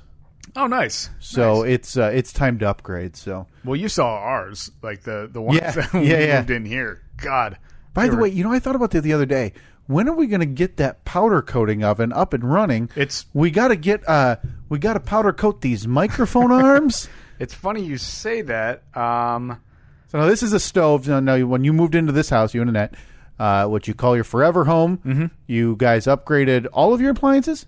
We haven't upgraded the fridge yet. Okay, so the stove, the dishwasher, the microwave, we talked about that. But the stove you talked about was an old one, and you have a gas hookup, right, out in your garage. No, we have an electric hookup. Oh, that's right. It's an electric. I got you. But it's like the big round plug, like the 220 plug. Yeah. So your idea is to put that in the garage where it is, and hook it up and powder coat things like they do on Orange County choppers, but we're going to do it with such cool items as our microphone arms. So that's the goal. And some car pieces for our buddy Cy Nolan Ryan. Hey, so you're going to be, so we're powder coating. This is happening. This business. We are open for business. So we need to pick out our color, and we're powder coating these microphone arms. Yeah, these should probably be tested before car parts, right? Yeah, definitely. Because what color do you want? What color? Well, I think we talked about doing something with the blue because we have a blue light from the mic. I got a bunch of colors. Oh, I think a nice blue to go with the blue light that emanates from the microphone would be great. Boy, we have to completely take these apart. It's a lot of little pieces. Yeah, we'll do it. Well, worst case scenario is we get what we've wanted for a while anyway, which is new microphone arms. I know. Yeah, these things, those. Oh gosh! Did you hear that was like a 2-timer? It started from your stomach, your innards, worked its way up to your throat, came out twice. That was bad. It was a race. Yeah. The microphone arms that we want are still like $450 a piece. It's clearance time, man. They're coming down any day now. Are they? Sure. All right. Well, let's place an order for them. Are we finally going to get to? Oh wait, this would be the new one. No, I was just going to ask. Do you want to get to? Because you have one thing that I'm very curious about that you wrote down about a new online thing you enjoy doing, or do we want to make a phone call to John? Well, I don't want to talk to John. All right. Why don't we get to your Vegas trip? And we'll save my new online obsession. Okay. And John, so sorry to. We might get to John, depending on how long your story is. Yeah, and it's not even really a story. It's it's finally time, Steve, for the return trip for me to Las Vegas. Now, if you remember, with your last Vegas trip, you told that tale about. Oh wait, no, you never did. I never did. So it's been 15 months. No, more than that, because we went in August of 2016. Yeah. So, it's been 17 months since we went. And I think the only person who cared was a listener named Tyler. So, Tyler, our apologies to you. 17 months. I meant to tell this story about my interaction with a dealer at a casino in Las Vegas. I haven't even heard this story yet. Yeah, I don't even know if I remember. I don't even know if I want to get to it. So it's going to be like, so he dealt me a 7. Yeah, right? Can you believe it? And I won. 7. But no, so I'm returning. So now this will be my 4th trip to Vegas, but this is probably the one... And I'm not saying this to sound mean because it's not meant to be, but it's probably the one I'm most looking forward to. Mm-hmm. So I went once when I was barely 21 with one friend. I went once the following year with a different friend. So the one I went when I was just 21, didn't really know what I was getting into. Right. And it's a lot of, I mean, it's overwhelming. If you've ever been to Las Vegas, or if you haven't, obviously you've seen pictures. This thing's about to fall again. But is it going to go? I think so. It's an overwhelming view. Yeah. I mean, the buildings are it's incredible. And so I didn't really know what I was getting into. So I went the following year with a different friend, and that was fine. Well, then I didn't go for probably 7 years. Mm-hmm. So we went in 2016. But when we went, I brought my wife, and the friend I went with brought his wife, which was fine. That's how we wanted to go. Right. But for my Vegas vacation, it was... For me, being my 3rd time there, was a little bit different because I already know the sights and the sounds and the everything about the strip there, whereas they haven't been and they want to go see. Hey, let's go see this, or let's go do this. Let's try this. To the Welcome to Fabulous Las Vegas. Yeah, and they also don't enjoy the Vegas the way I do, which is me. I want to sit down at a table, be drunk within 2 hours, and sit there for 10 hours and not even realize how long I've been there. Yeah. Like that's my goal. Yeah.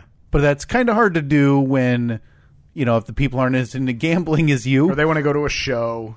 They want to see Cirque du Soleil. Right. Or the Britney Spears show or whatever's going on. I heard she just re-signed. She's coming back. Back for like 2 years. Maybe I'll have to go take a look. Yeah. But I think she's at a different casino, though. Whoa. Yeah, I think she's rivalries. Where Gaga... Did Lady Gaga have a show? I thought she was starting there now, too. Yeah, so maybe she was taking over for some... That's weird, right? The money's got to be insane for those artists. It's got to be great. For them to justify doing that. They shows, 4 nights a week? Yeah. I'm assuming live in the hotel. Oh, they probably have the penthouse suite and everything. And where, they get unlimited whatever all day, every day at this casino. You think Britney's down at the buffet in the morning? You think she's having some sausage, some bacon, and an omelet at the local Planet Hollywood buffet? At the omelet station, you know that there's a chef there. Like, we're gonna get you. Yeah, let me make it in front of you. Yeah, boy, probably not. Probably not. Might send a guy down, like go get this from the buffet, bring it back up to the corner suite on the 35th floor type of thing. So and again, all of these trips I've really enjoyed. But now I'm going back, and so this will be my 4th time, and I'm going with 2 friends who I've been with both multiple times now to Vegas. Mm-hmm. And it's kind of the last hurrah before one of them, his wife is having a child in a month. I was going to say, it's not like a bachelor party, birthday. Nope. We talked about trying to go with just friends one more time at least before, we're 60 and can actually make it happen again. Right. So it's finally happening to the point where this week, me and 2 friends are going to be in Las Vegas for the first time in years, where it's just going to be us. And here's the problem. Now, I told you I've been battling this illness for like 20 days, and I told you you got to go to the doctor. Get one of those like Z-packs. I've got an inhaler. Get the Z-pack thing where it's like 10 days worth of. But isn't that like were you supposed to take that like first sight of a illness? Yeah, but I think that it would. I would assume it would still help. Because it started off different. When I was sick, it was like a flu-like. I talked about it. Chills and aches and lightheaded and didn't want to eat. It wasn't a stomach issue. And now it's mostly just coughing. So, yeah. But I haven't been... I talked about my vague description of how I want to enjoy Vegas, which is a lot of drinking and a lot of gambling. Mm-hmm. Well, I haven't drank in probably weeks. Oh, you're going to be drunk after like one drink. So I'm going to sit down and I'm going to be that guy you see on whatever sitcom or TV show, Cops, I guess is the show I'm thinking of. I was going to say TMZ security footage. Where I'm like throwing chips at the wall after having 2 beers, and like something happened, and I'm mad. Or tipping people, like thinking you're a high roller, like here you go. Yeah, not even understanding. $1. Thanks a lot, Toots. Keep them coming. Yeah. And so I am in for a rude awakening come Thursday afternoon when I decide to start. Hey, you know what I'm going to do? I'm going to have 8 drinks this afternoon. So you're going to Vegas. Mm-hmm. Question for you. Yeah. Is Vegas all inclusive? Oh boy.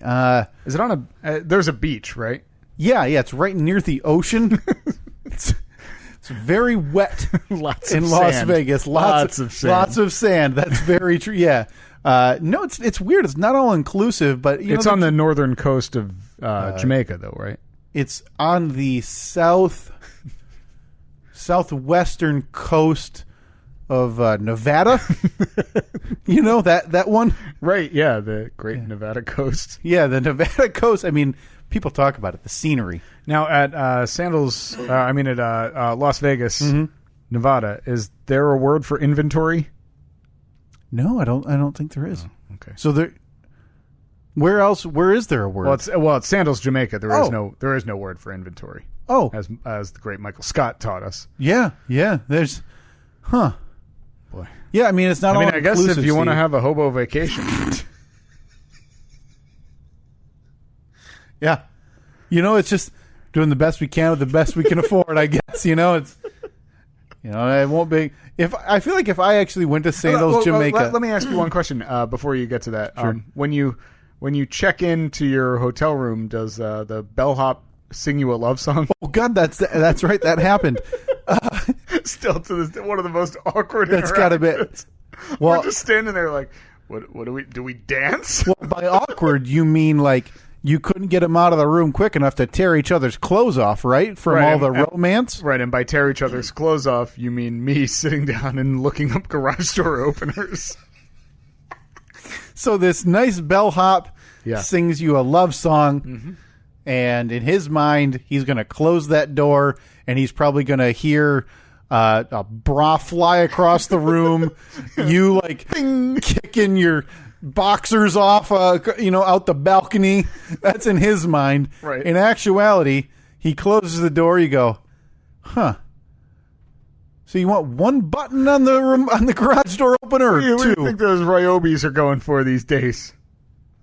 Oh man. Yeah. So that's happening this week. I have told you I don't even know if I'll make it to Vegas okay because I am flying first class, Steve. What? First class to and fro Las Vegas. Wow. So you're I will be looking down on the people as they walk by me back into steerage, as Jimmy Pardo calls it. Yep. All the flock of losers be sitting in 28B. You know what you should do when people get on the plane? Just actually point at them and laugh.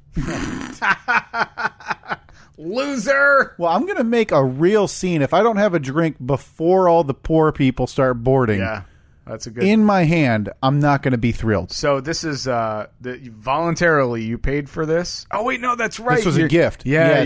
So my friend, I do remember you telling me. My friend had now. some credits for flying, and he said, "Hey, for Christmas, I'd like to get your flight." I said, "Okay, sure." So we looked at flight times and picked out flights, and I saw the cost. So when he told me, like, I only had to pay like $200 some out of pocket, I thought, well, that's weird. The flight costs we looked at were like within the range of the credits he told me that they had. And no, we fly first class now. So are you flying with him or are you meeting him there? No, I'm flying with him. Okay. My friend got home yesterday. Gotcha. We fly out Thursday morning, first class, to Chicago, then to Las Vegas, then Vegas to Chicago, and then back here. So are you first class on both flights? Oh, come on. Yeah, of course. Of course, Steve. And now the flight from where we are to Chicago. You get Wi-Fi on that? I wonder how that works. Because if you do, you should Periscope. Oh, I'll Periscope my rich experience. Maybe open the curtain, the camera over my head, and just laugh at all the poor people. Maybe dump a drink out on the floor. You're going to wear a suit, right? I feel like I should, right? Yeah.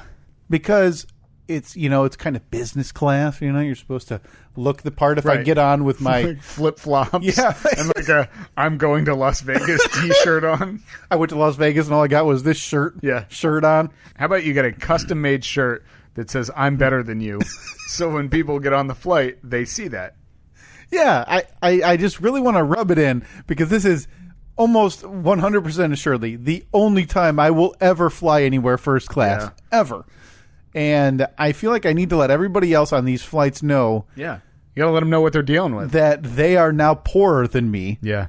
Because they're sitting in the back. Seems reasonable. Yeah. Yeah, I've been in first class I think one time, and it was, I don't know how it happened. Did you get bumped type of thing? Must have been because I definitely, like, it was a trip for work. Oh yeah. Yeah, you told me that. It was one of those things. We were sitting at the gate. And they made the announcement to the following passengers come up to the desk. Went up to the desk and they said, "Oh, okay, here's your new boarding pass." And they printed it off. And I looked at it, and my old boarding pass was like row 14C, right? And my new one was 1A. I'm like, well, that sounds like the front of the plane. Yeah, exactly. Yeah, they must. Surely this is one of those funny reverse planes. Right. Where 1A is in the back is the toilet. Yeah, it's you sitting, like you have to open the lavatory door for anybody coming and going. Right. That's 1A in that plane. Reverse. Yeah, opposite planes. Yeah. Oh. Because, I think the only airline that does it weird now is Southwest, where they don't do a seat assignment, they do boarding priority. Yeah. Well, that's the next airline gimmick. We're going to flip it. Yeah. So one sounds like it's good, but it's actually the worst seat in the airplane. Yeah. Yep. That's good. Well, that's fun, man. I'm excited for you. That'll be a fun trip. Anything I need to put a bet down for you? You want to bet some ponies? Yeah, you want to bet on some sports? I'll give you $20. You want to bet on? You want me to? I can put 20 on red or black, or I think put. Yeah. Although then I'd only win, so I'd have 40. Yeah, you'd have 40. Okay. Or I could put it on if your Philadelphia Eagles are still in. Ooh, yes. Wait, when do you leave? This Thursday. Yeah, well, they'll still. They will be in. So they play the NFC Championship next week Sunday. Mm-hmm. If you want to put some money down your Eagles, I don't know what the going odds are. Yeah, I kind of do. I'll be spending some time at the sports book as I always do. Nice. Because I always justify it this way: if I win a modest sum at the sports book on a long-term bet, so like if I go there, I'm going there in January, and if I go and bet on like the baseball season on a World Series long shot, like let's say a 30-1 long shot. Now, because at this point, like your bet is going to be worth more in the long run, right? So if you put down $40 now, as opposed to $40 on opening day or $40 at the All-Star break. Yeah, odds are always fluctuating. So if I put $20 or $40 down on, let's say, like a medium long shot now, a team that's going 30-1 now, when they start the season pretty good, those odds move down to 10-1. Your money's not as good anymore. Yeah. So if I get in early money, I can justify my return trip back to Las Vegas because, hey, I just won like $300. I got to go back to collect it. So we might as well make a trip out of it. So that's my long game. Collect that? You have to be there. I think you have to be there. Actually, you know what? I don't know that. I shouldn't say that for sure. Huh. That's my only justification for wanting to do it. All right. Yeah, I mean, I'll go back. I'll feel like I'll go back to collect like $50 worth of winnings. Right. Well, I spent $350 to get out here. Stayed for 2 days in a hotel. It cost me $200. Yeah. I collected $50. Hey, and savvy businessman. Yeah, and then I lost $40 at the slots in the airport. Yeah. So that happening next week. That's a good investment. Very good investment. Yeah, it's sound. Speaking of investments, I had to go to I have like a twice a year meet with like the 401k, the accountant guy that he used to like do all the taxes and everything. Ron, Ron. Absolutely. So Ron has been a big help, like, because now that we're married, we're combining accounts and everything like that, and figuring out like, okay, well, we want to start saving or we want to make sure that our retirement savings are in order, because like my biggest fear is that I'm never going to be able to retire. What's that goal date? 65, I guess. 65? Yeah. Because the retirement, the 401k type of thing we have at our work now is like they invest in funds for you, and they have like, they're based on your target year for retirement. So I didn't know if you had one of those or if you're just saying 65 in general. Yeah, just 65 in general. So I met with him, and it's basically just a State of the Union where he sits there and says, okay, here's what you invested this past year. Mm-hmm. Here's what and he makes recommendations like, oh, this would be a good idea, or maybe try this. And he's very helpful, and he's conservative when it comes to saving. So I was always curious because there's been so much in the news about Bitcoin in the last couple of months. Oh, yeah. I said to him, I was like, is Bitcoin like a serious thing? Somebody in your position, like you and all of your financial planner, other financial people, do you look at Bitcoin as a serious thing? And he said, oh yeah, I have some Bitcoin, which blew my mind that he had invested in Bitcoin. And he said, yeah, a couple years ago I invested $100 and it's worth $7,000 now. No way. Which, I mean, it's not like it's not retirement money. But I don't know if you make 700 times your investment with anything. Sure, in a couple of years, yeah, definitely. But I was like, because I kind of want to do it, and he's like, oh yeah, I have an account on Coinbase. I think is like the main cryptocurrency trading. So you make an account on a website. Make an account, and then obviously this isn't traded. It would basically be like, yeah, if you wanted to trade on the New York Stock Exchange, or like you have your account. Like if you set up an account with Charles Schwab or whoever, right. Then you can, and then you just log in and like if you're a day trader, you can log in and be like, oh yeah, I want to buy some of this, get some, sell some of this. Well, this Coinbase apparently is like the main merchant for doing that. So he's like, yeah, I have a little bit of Bitcoin, a little Litecoin, a little Ethereum. What? What the hell? How did we all miss the boat on this? But he's like, yeah, you just have to look at it as gambling money. It's right, money, because it could go belly up tomorrow. Money you're willing to lose. Yeah. So I think I'm going to do it. You're going to throw now. Do we need to do now? How much are you thinking? You talking like big money you putting into it? No. Okay. No. I'm thinking maybe, like he said, $100. I'm thinking maybe $50. Maybe we should make a podcast cryptocurrency account. Isn't it crazy? Like, wasn't it like 19,000 one day, and then the next day it was down to 12,000? Mm-hmm. That's nuts to me. Yeah, that it can fluctuate that much. I wonder what it is right now. Current, because obviously, it's not traded on like the New York Stock Exchange. No, so I don't quite understand what causes the fluctuations. Well, all I know right now, as we sit here. One Bitcoin equals $13,328.10 U.S. dollars, of course. Now, so you would buy 0.0002 of a Bitcoin. Yeah, exactly. If I wanted to buy, say, $50 in Bitcoin, it's 0.00 Bitcoins. Mm-hmm. It doesn't even it won't even calculate it. Wow. Let's see. Yeah, so if I spent $100, I would have 0.01 Bitcoin. So you're looking at getting in literally 6 years too late to the cryptocurrency trend in hopes that it now takes off again and goes up to 20,000.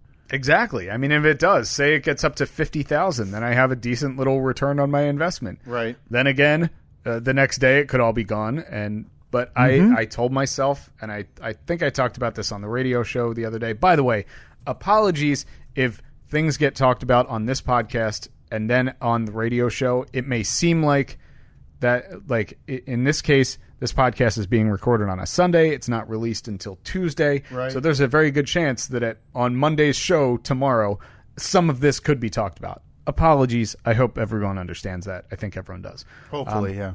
But I haven't seen any complaints about it. No. But I hate whenever there's duplicate stuff. Right. But so yeah, I read an article later last year that said if you had spent $49 on Bitcoin in 2008, it would be worth $250 million now.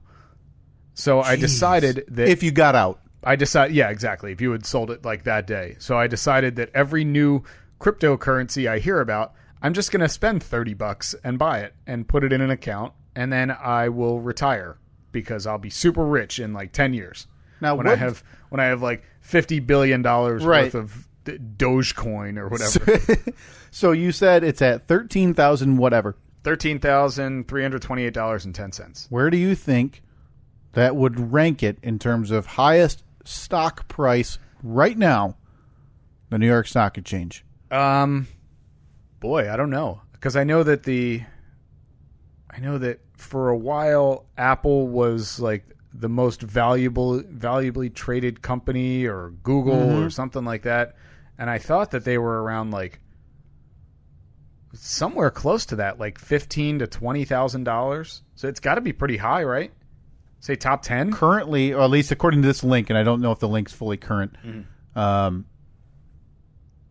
Bitcoin would rank as the second most expensive stock, only behind Warren Buffett's financial, Berkshire Hathaway, which is $115,000, $750 per share. $115,000. So it's second, but not even close. By 8 times. Yeah. Second would be Seaboard, or I'm sorry, third behind Bitcoin would be whatever is Seaboard at $2,660. Wow. Okay, so I was way off. And then something called NVR, NVR, which is going at $703. Now, granted, this might be a little older because this shows Google at $618. Oh, wow. See, I thought that companies like Google and Apple were in like the couple of thousands or tens of thousands of dollars. They might be. Yeah, that is out of date because in 2017, Berkshire Hathaway is up to $247,000 a share. Seaboard, $4,010. NVR, which is $2,162. Priceline Group. Priceline? Priceline Group. So they must own it. So they own, subsidiaries Booking, Kayak, Priceline. They own all of them. Do they really? Apparently, yeah. 1,903. Okay, so I'm looking at the current value of... Oh, man, I was so far off. Apple stock, $177.09. So Alphabet, which is... how much was Google, it? I'm sorry. $177.09. Okay, so yeah, Alphabet, which is Google, is up to $958. What? Yeah. So yeah, jeez. Bitcoin. But I wonder what if you put Bitcoin as a legit tradable asset, I have a feeling it would dive so fast until it balanced out in the hundreds. Nobody knows what it is, where it comes from. Yeah, and it's unregulated, which scares people. So it's probably best traded in the bowels of the internet the way it is currently. And that's why it's like I said earlier, it's just gambling money. It's money that you got to be perfectly willing to lose. Yeah. So please do not take any stock or financial advice from your friends here at the Steve and Kyle podcast. Yeah, apparently not. Although, let me introduce you to the newest cryptocurrency, Steve Coin. Hey! Yeah, would you like to be the first investor? I would. I would like to buy all of it. Okay. It's now Kyle Coin. No. Sold. Unexpected AutoZone. $709 a share.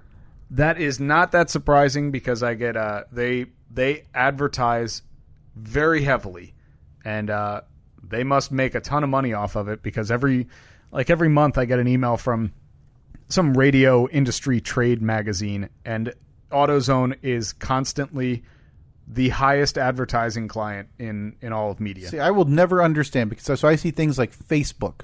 What is Facebook trading? Isn't it like $40-some? Facebook's like an affordable stock. But now I see Chipotle. Okay. $471 a share. Facebook currently is just ahead of Apple, $179. Really? Okay, but still, a third of Chipotle. That is a Mexican burrito joint. They make good burritos. I mean, they had some of that whole problem, and the whole problem with that, but it didn't affect me, so I was good. That's great. I guess I'll just never understand. I'm probably better off with Bitcoin too because let's do it. I don't understand the site. Let's do it. Let's get in on this. All right. Got the Show Diabetes account. Yeah. The Show Cigar account, which don't even get me started on that this week, Mike. Yeah. And now the Show Bitcoin account, so we can retire and do this podcast at our own leisure. Coinbase.com. Coinbase is the world's most popular way to buy and sell Bitcoin, Ethereum, and Litecoin. Now, should we start with one of the side coins? So, because if you figure maybe Bitcoin's bubble would be the first to burst, right? Because it's the biggest. What is an Ethereum going to run us? Probably 11,000. Current car value of and then we got to hit the fast five. Oh yeah, we definitely do. Okay, current value of Ethereum is $1,290.61. Maybe we go with the Ethereum, or do you want to start with the top? I'm going all three. I'm going. Whoa! Doing like diversify that portfolio, Steve. That's a wise business decision. Like $30 here, $40 there. Yeah. I think I'm gonna give myself $100 to spend, and it'll be maybe 33 of each one. Yeah. All right. So that way, like 10 years from now, I'm gonna have a book out, and it's gonna be called "How $100 Changed My Life." And it'll be written, and then the subtitle's going to be "and made $200." Because you're going to see $100 because you're going to be like, "Oh, I got to get out." Oh, sell. Were you the type of guy that when you would watch Deal or No Deal, you'd see the offer, it'd get like $63,000, but there was only one briefcase above that? Yeah. Sell. You sell. You gotta sell. That was the most frustrating thing. Don't be greedy. No, that was the dumbest thing about that show was people seeing one case above the offer, one, and going like, "Oh no, that case is going to be a bajillion."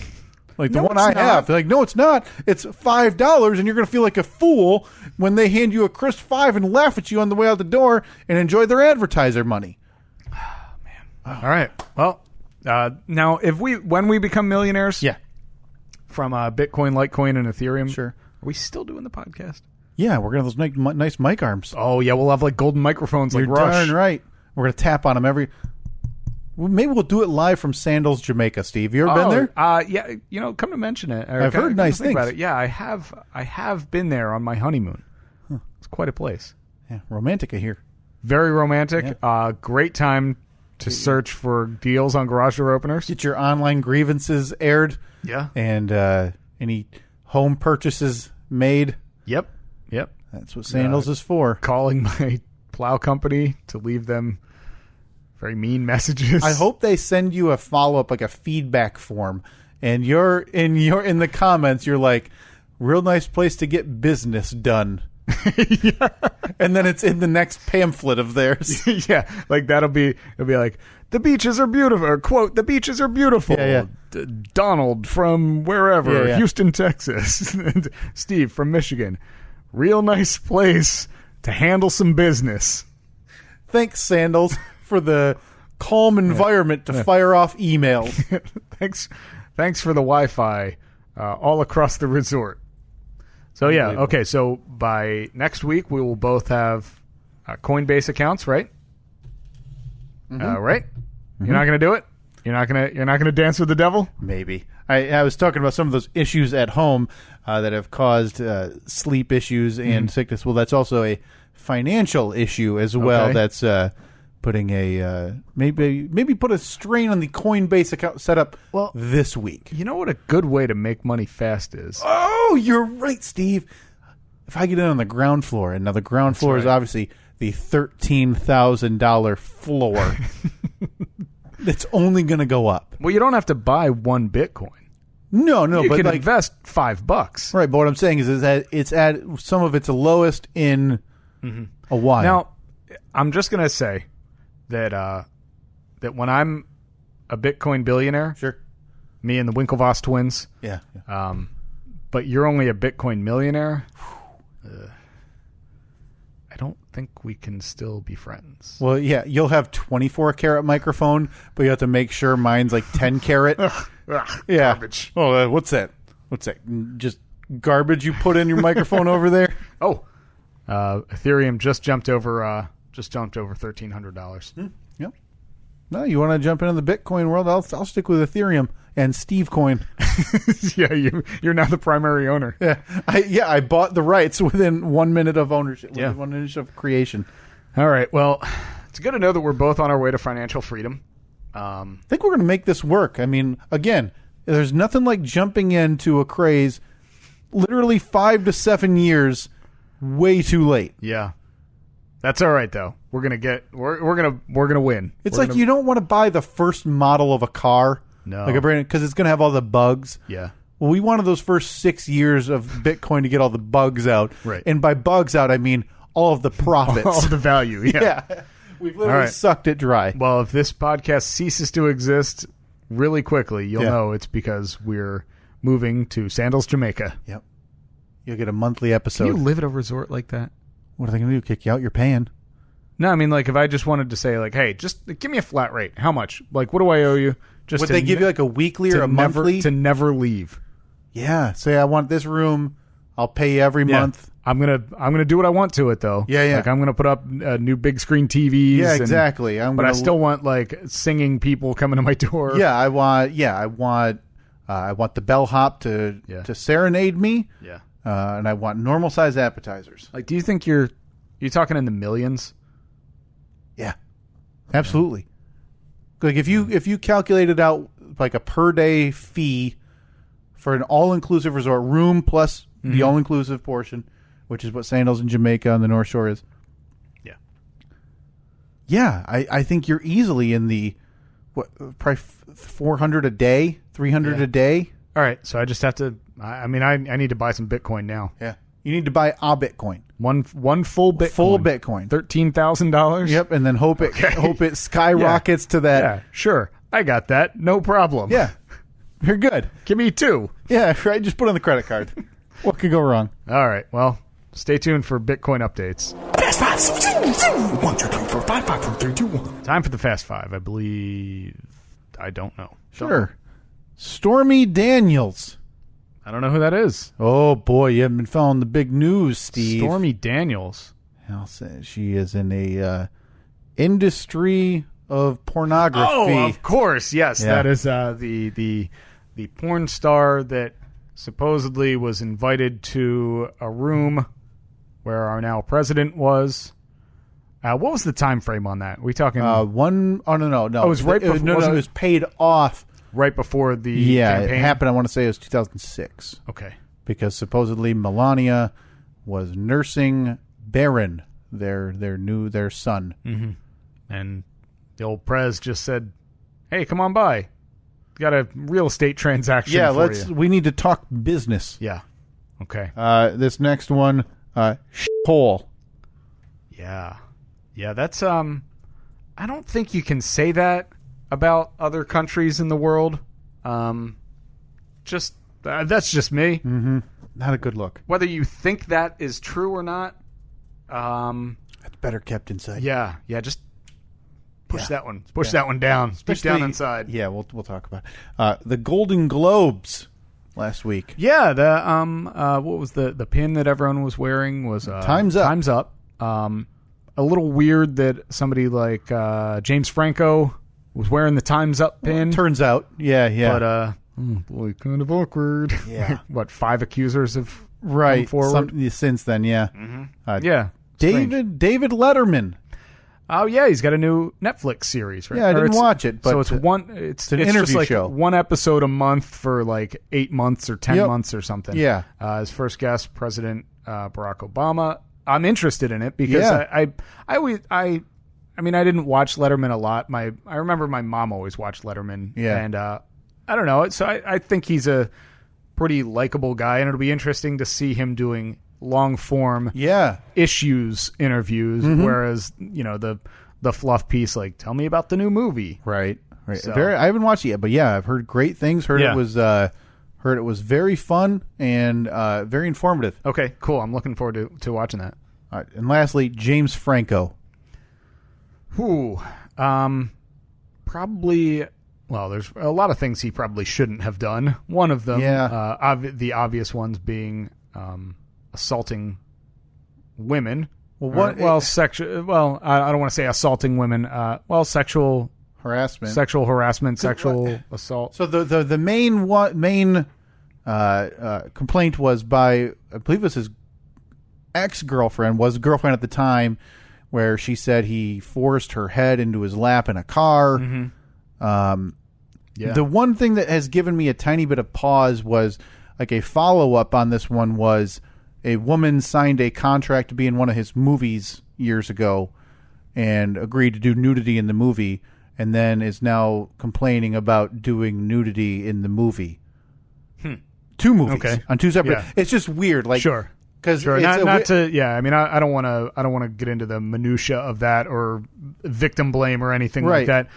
There, with all of these, obviously, these are accusations. You don't. Right. Some of them, I would say, the majority of them, probably 100% legitimate. But yeah, I mean, there. Unfortunately, when stuff like this happens, there are also people that just kind of look at look at it as a payday. Yeah.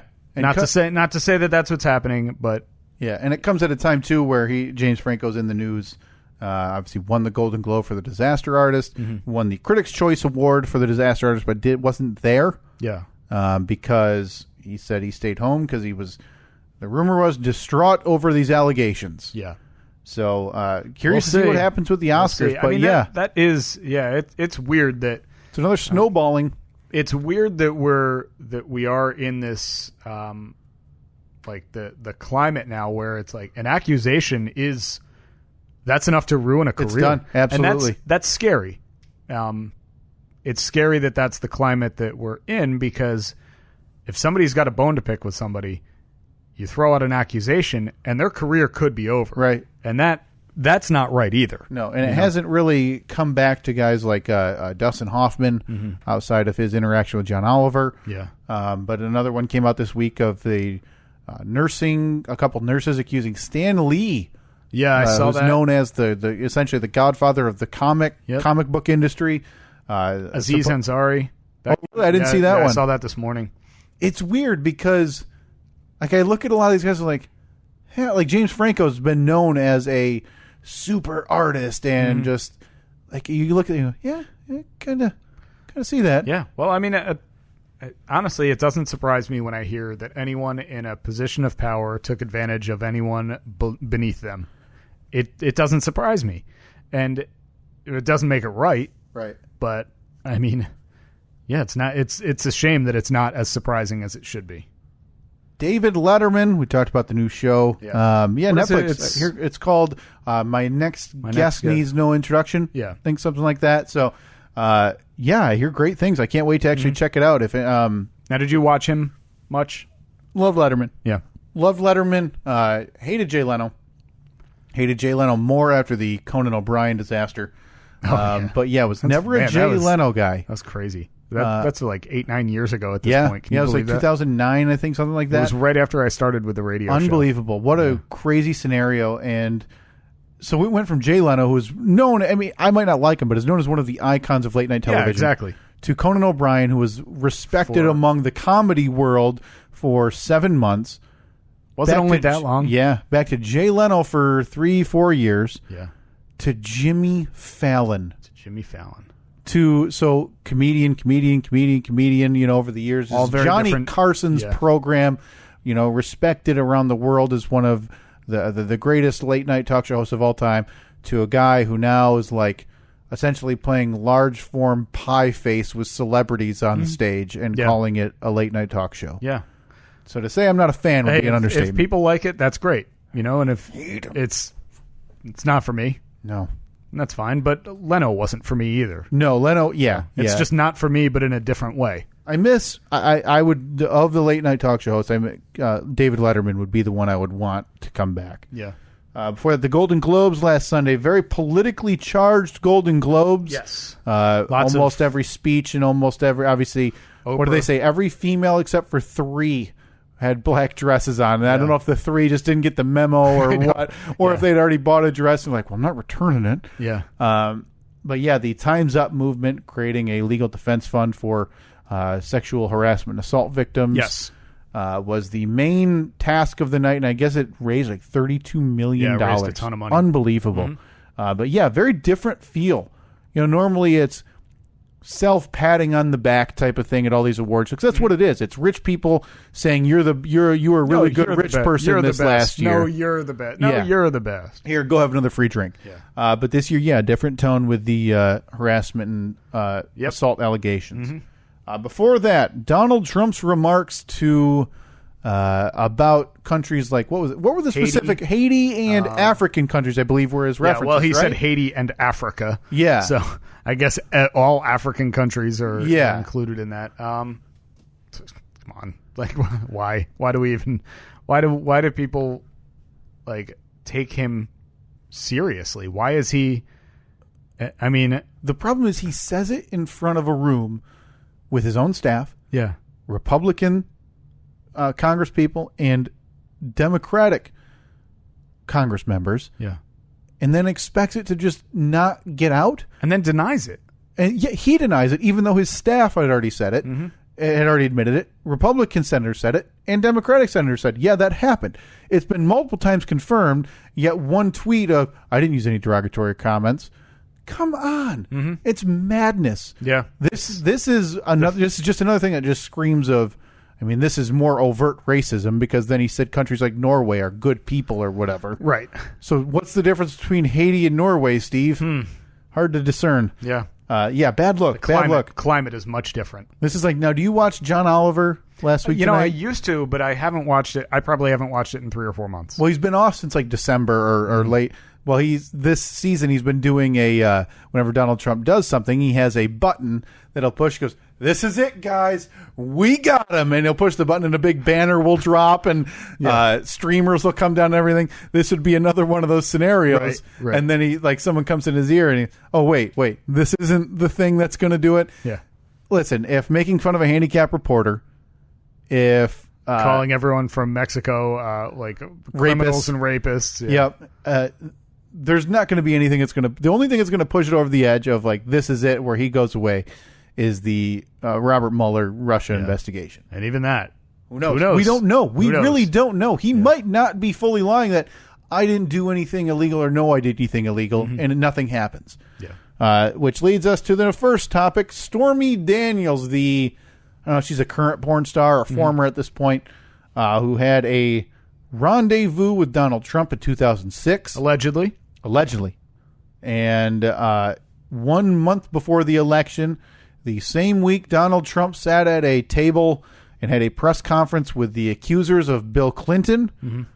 He paid off, allegedly, $130,000 to Stormy Daniels to not speak about this rendezvous in a Trump Tower hotel room while his wife, Melania Trump, was at home nursing Barron Trump, their newborn child. So who leaked this?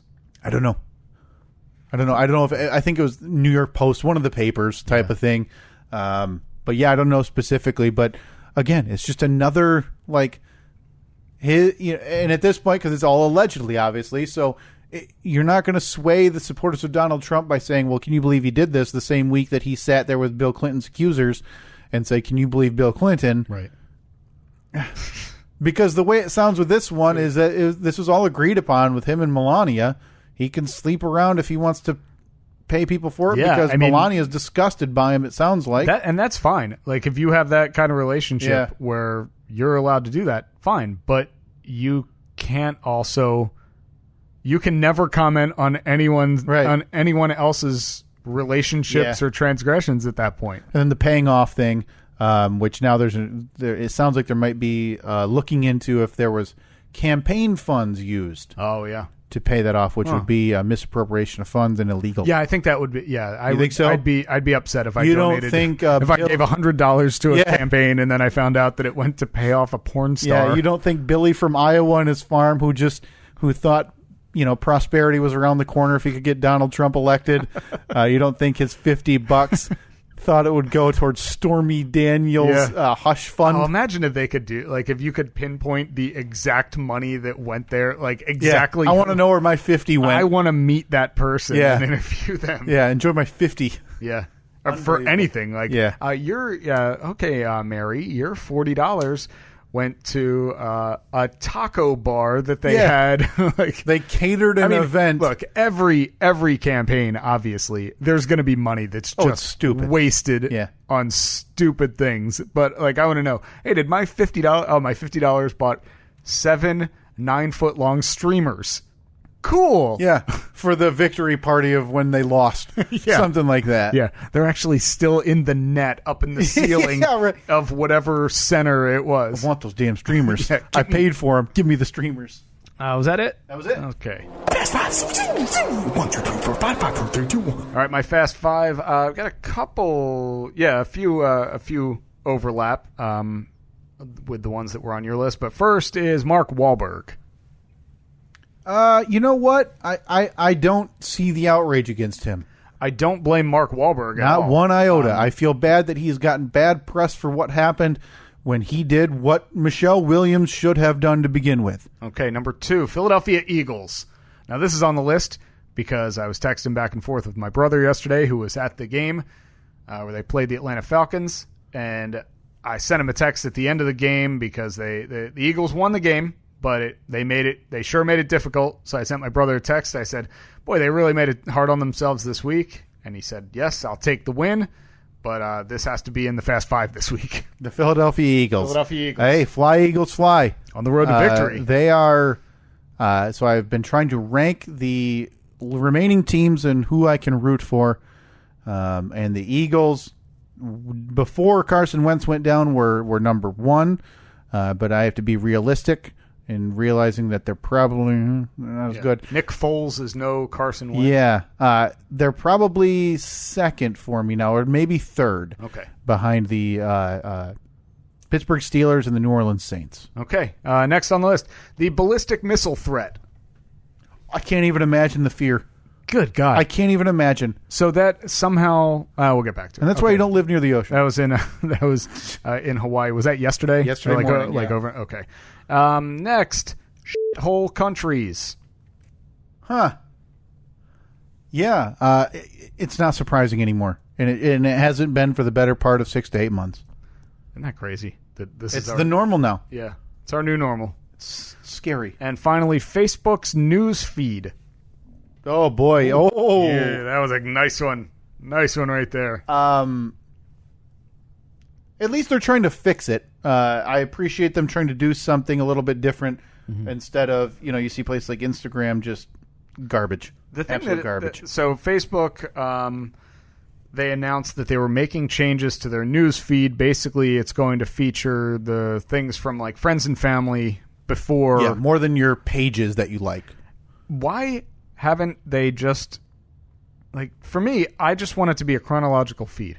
I want to go on there. I want to go onto Facebook and I want to see, because by default it sets your, like, if you go to your timeline, it sets it to top stories, which is awful. And if I want to know what is current, I have to change that to most recent. Yeah. Yep. Why can't that just be an option? I know. Because it always switches it back. There's no reason that I should go onto Facebook and see something that I posted 4 days ago that has no new likes, no new comments, and have that be at the top of my feed. I just want everyone that I follow, everyone that I'm friends with, or companies that I follow, I want it to be a chronological feed. Yeah. Twitter's the same. Maybe I'm in the minority, but like I don't want someone else to determine what is important to me. Mm-hmm. I think I'm good enough at determining what I like and what's important to me. Instagram is the worst offender. Are they? Because I barely use it. I don't. I've had one post in like a year and a half on there, but I look at it sometimes, and I follow ESPN and SportsCenter.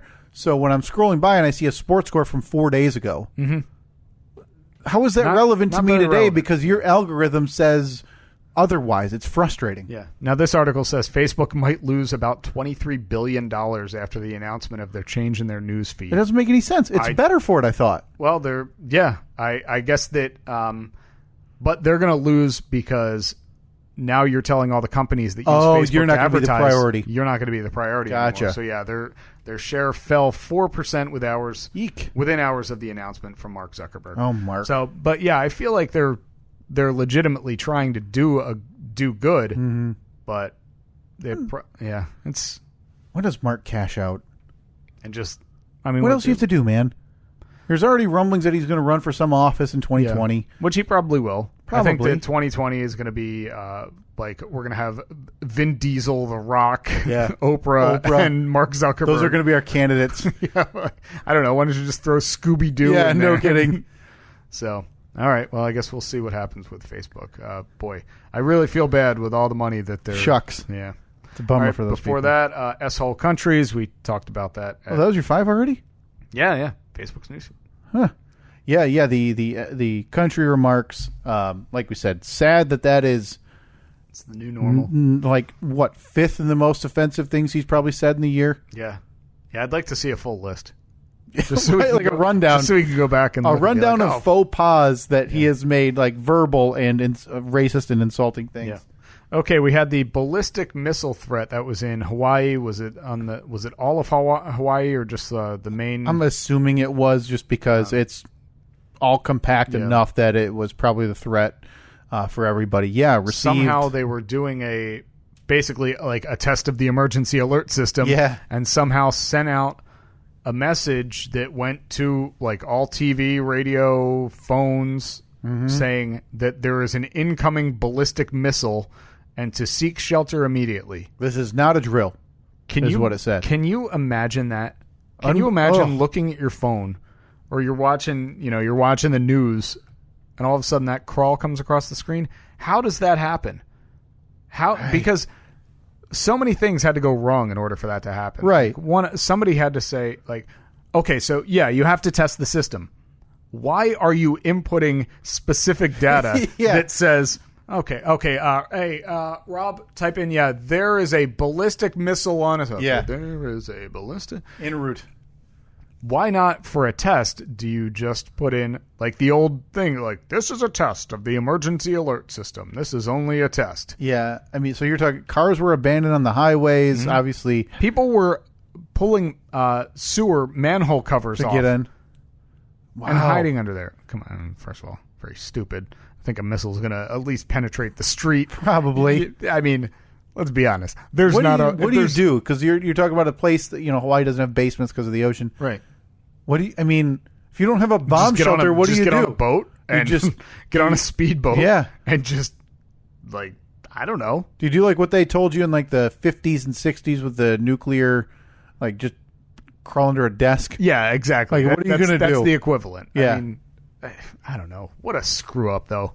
Terrifying. Somebody should get fired for that. That's another government employee on my list. Steve's jump against the government continues. He is angry.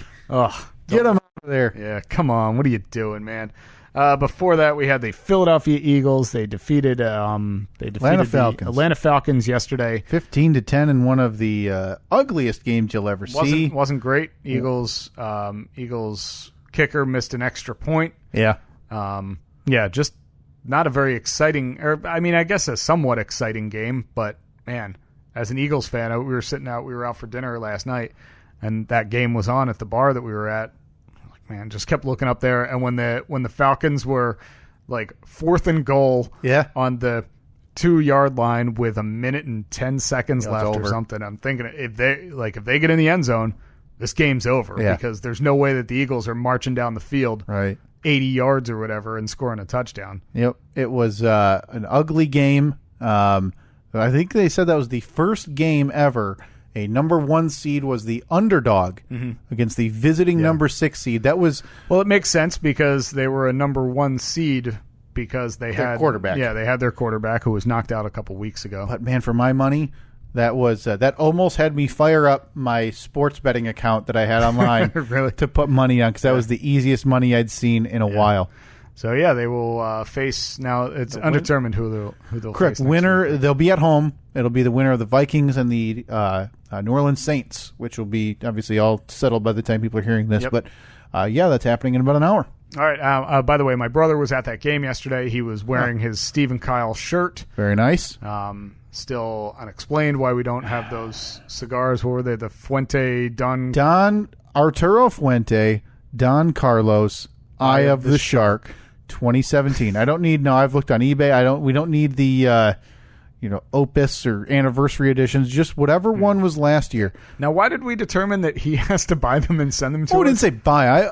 We'll pay for them. But he's the cigar guy who said he can get cigars. So our best avenue is eBay. We're going to pay for the... Okay, so you want him to do... Well, he can probably get it for cheaper than what we found on eBay, I would hope. Oddly radio silent, I'll tell you this right now.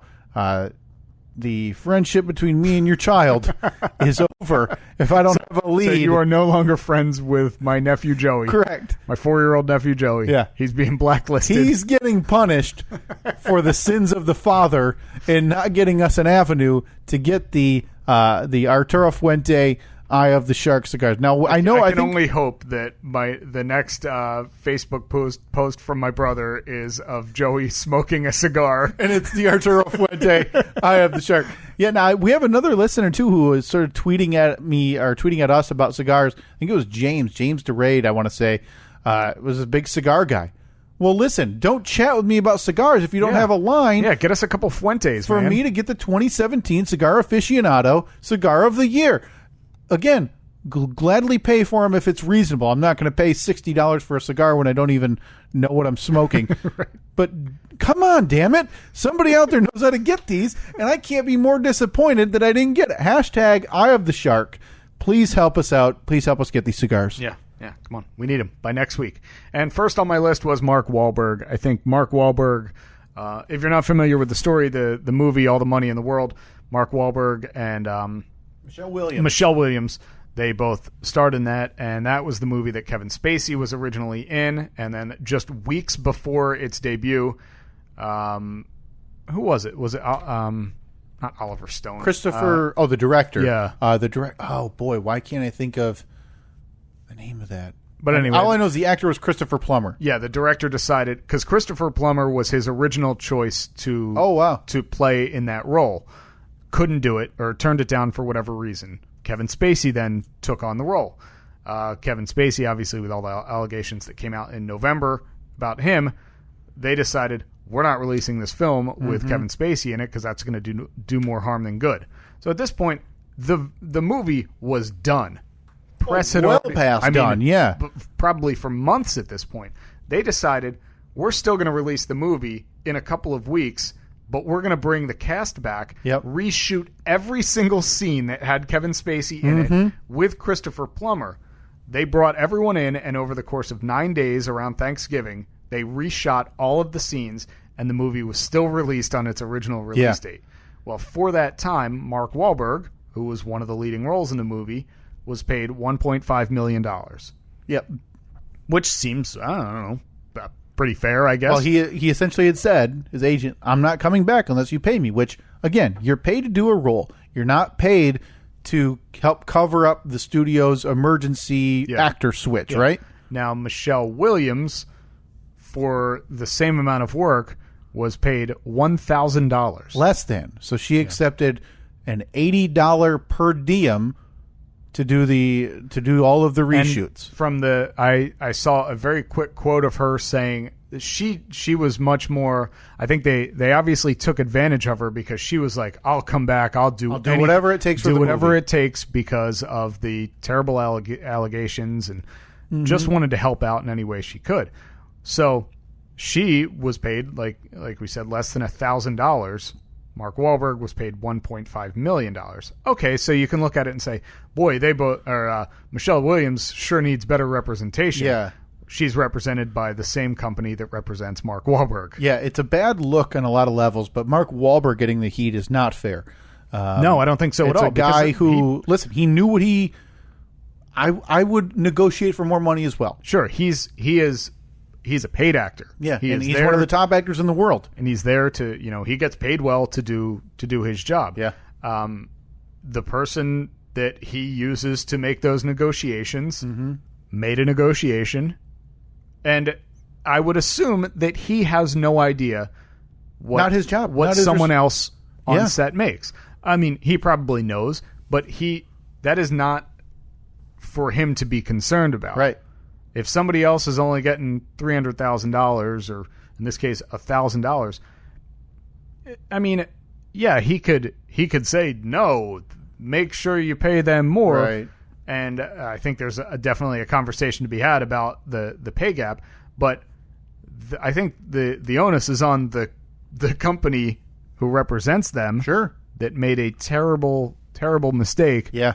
By letting Michelle Williams only get paid $1,000. Well, so Mark Wahlberg receiving a lot of heat. So yesterday, decided to donate the full $1.5 million to the Time's Up Fund in Michelle Williams' name. That's very nice of him, and I know he doesn't need the $1.5 million, but man, that was all external pressure that was like, hey man, this heat's not going away. People are pissed at you for taking the money that was negotiated. Yeah, that you should have been paid. Yeah, and it probably looked worse when Michelle Williams, because I'm sure they called and said, hey, we want to do this. Oh, sure, I'd do anything for the movie. So the studio probably took that as she's on board. Well, Wahlberg said 9-10 days somewhere overseas or whatever. Over a holiday? Well, pay me for my time. Well, and I mean, it's not like that's the guy's only job. No, I mean, he's working constantly. Yeah, he's not a guy that's doing like a movie every 5 years. Right. So, Unbelievable. yeah, I think that good on him for donating that money. Sure. I think that's great. And I think that, like I said, there needs to be more talk about the wage gap. That is, I mean, that's ridiculous. Yeah. But yeah, he shouldn't get as much heat. No, feel bad. No, I don't feel bad. Mark Wahlberg is going to be fine. Oh man, I feel bad that Mark Wahlberg had to give away $1.5 million. I don't think anybody's going to not hire Mark Wahlberg anymore. What is Mark? Oh, I bet you he made. Here's my guess. I would bet he made 40. Oh, you going net worth? Net worth, yeah. Oh, okay. $210 million. Come on. Of course, every article. How much is Mark Wahlberg? Forbes. Okay. According to Forbes. Now, what did you say? 210 is my guess. 210 million. You're way off. Really? Yeah. 68 million. Wow. Yeah. I guess just because he's made all these movies doesn't mean it's $20 million going in the bank and sitting in the bank. Yeah. But I just thought maybe there's some of those residuals from the Funky Bunch. That's true. That maybe we're growing interest. Yeah, I mean that sweet Good Vibrations cash. Yay. He gets that residual check. He definitely every does. month, and it's probably like $85.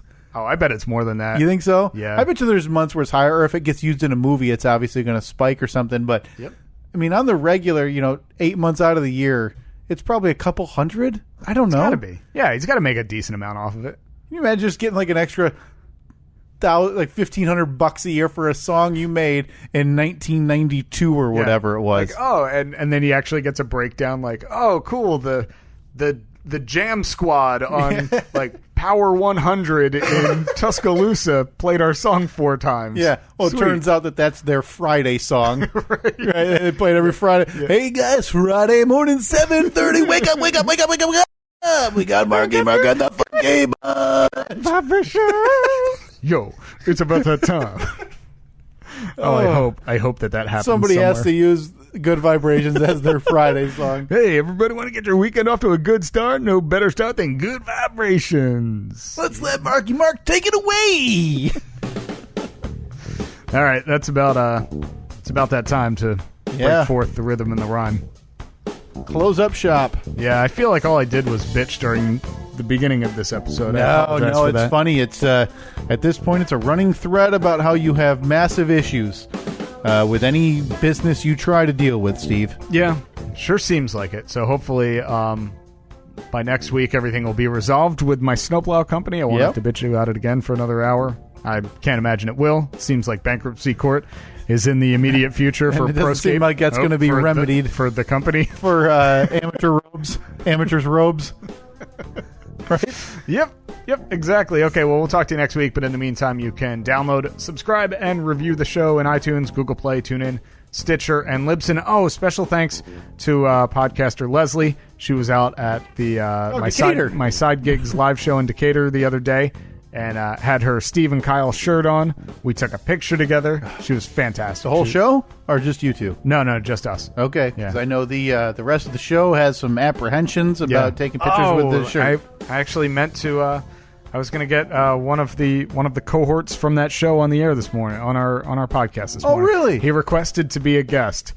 Because of an incident or like some Twitter backlash that he's gotten due to our podcast. Hey, nice. Yeah, so he wanted to be on to explain himself. I don't know. Well, in that case, maybe we'll have him on. In that case, we might as well just get him in here. Oh, he won't come here. Oh, other side of the tracks. He doesn't like us. Okay. All right, we'll talk about it. Maybe next week. Maybe that'll happen. Yeah, maybe next week. Maybe we'll call him. I don't know. Yeah, you know what? This is our schedule, our show. Yeah. You know, I'm not busting down your door, 6 a.m. on Tuesday on your little project. So leave us alone. All right, you can follow us on Facebook at Steve and Kyle. On Twitter at Steve and Kyle, Facebook.com/Steve and Kyle.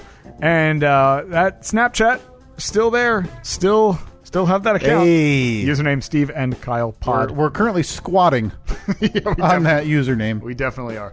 But have a good week. Talk to you next week.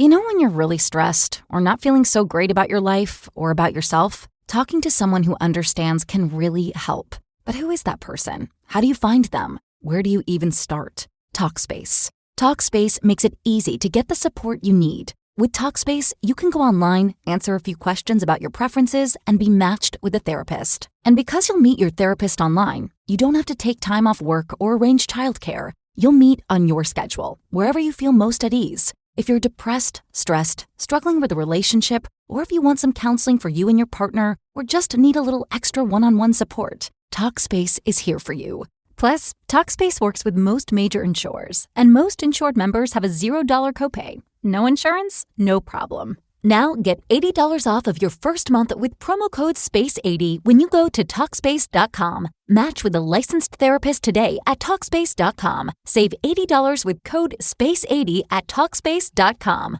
Join J&H Family Stores during the month of April as we partner with the organization 92 for 22. 92 for 22 provides assistance to local veterans throughout the state of Michigan while also raising awareness for veteran PTSD. With the purchase of select Coke and Reese's products, a portion of the proceeds go to help our local vets. Visit any one of our locations for more details or download the J&H Family Stores app. J&H Family Stores, fueling West Michigan since 1969. There's one in your neighborhood, J&H Family Stores. For 100 years, Berger Chevrolet has been rooted in Grand Rapids, serving West Michigan's automotive needs. From vehicle sales and service to parts and collision, the team at Berger Chevrolet is here for you. When you're ready to buy your next vehicle, come to Berger and find out why Chevrolet is West Michigan's top-selling brand. Since 1925, Berger Chevrolet has been your West Michigan Chevy dealer. Visit us in Grand Rapids at the corner of 28th Street and Breton Road, or start shopping online at bergerchevy.com. It's always better at Berger.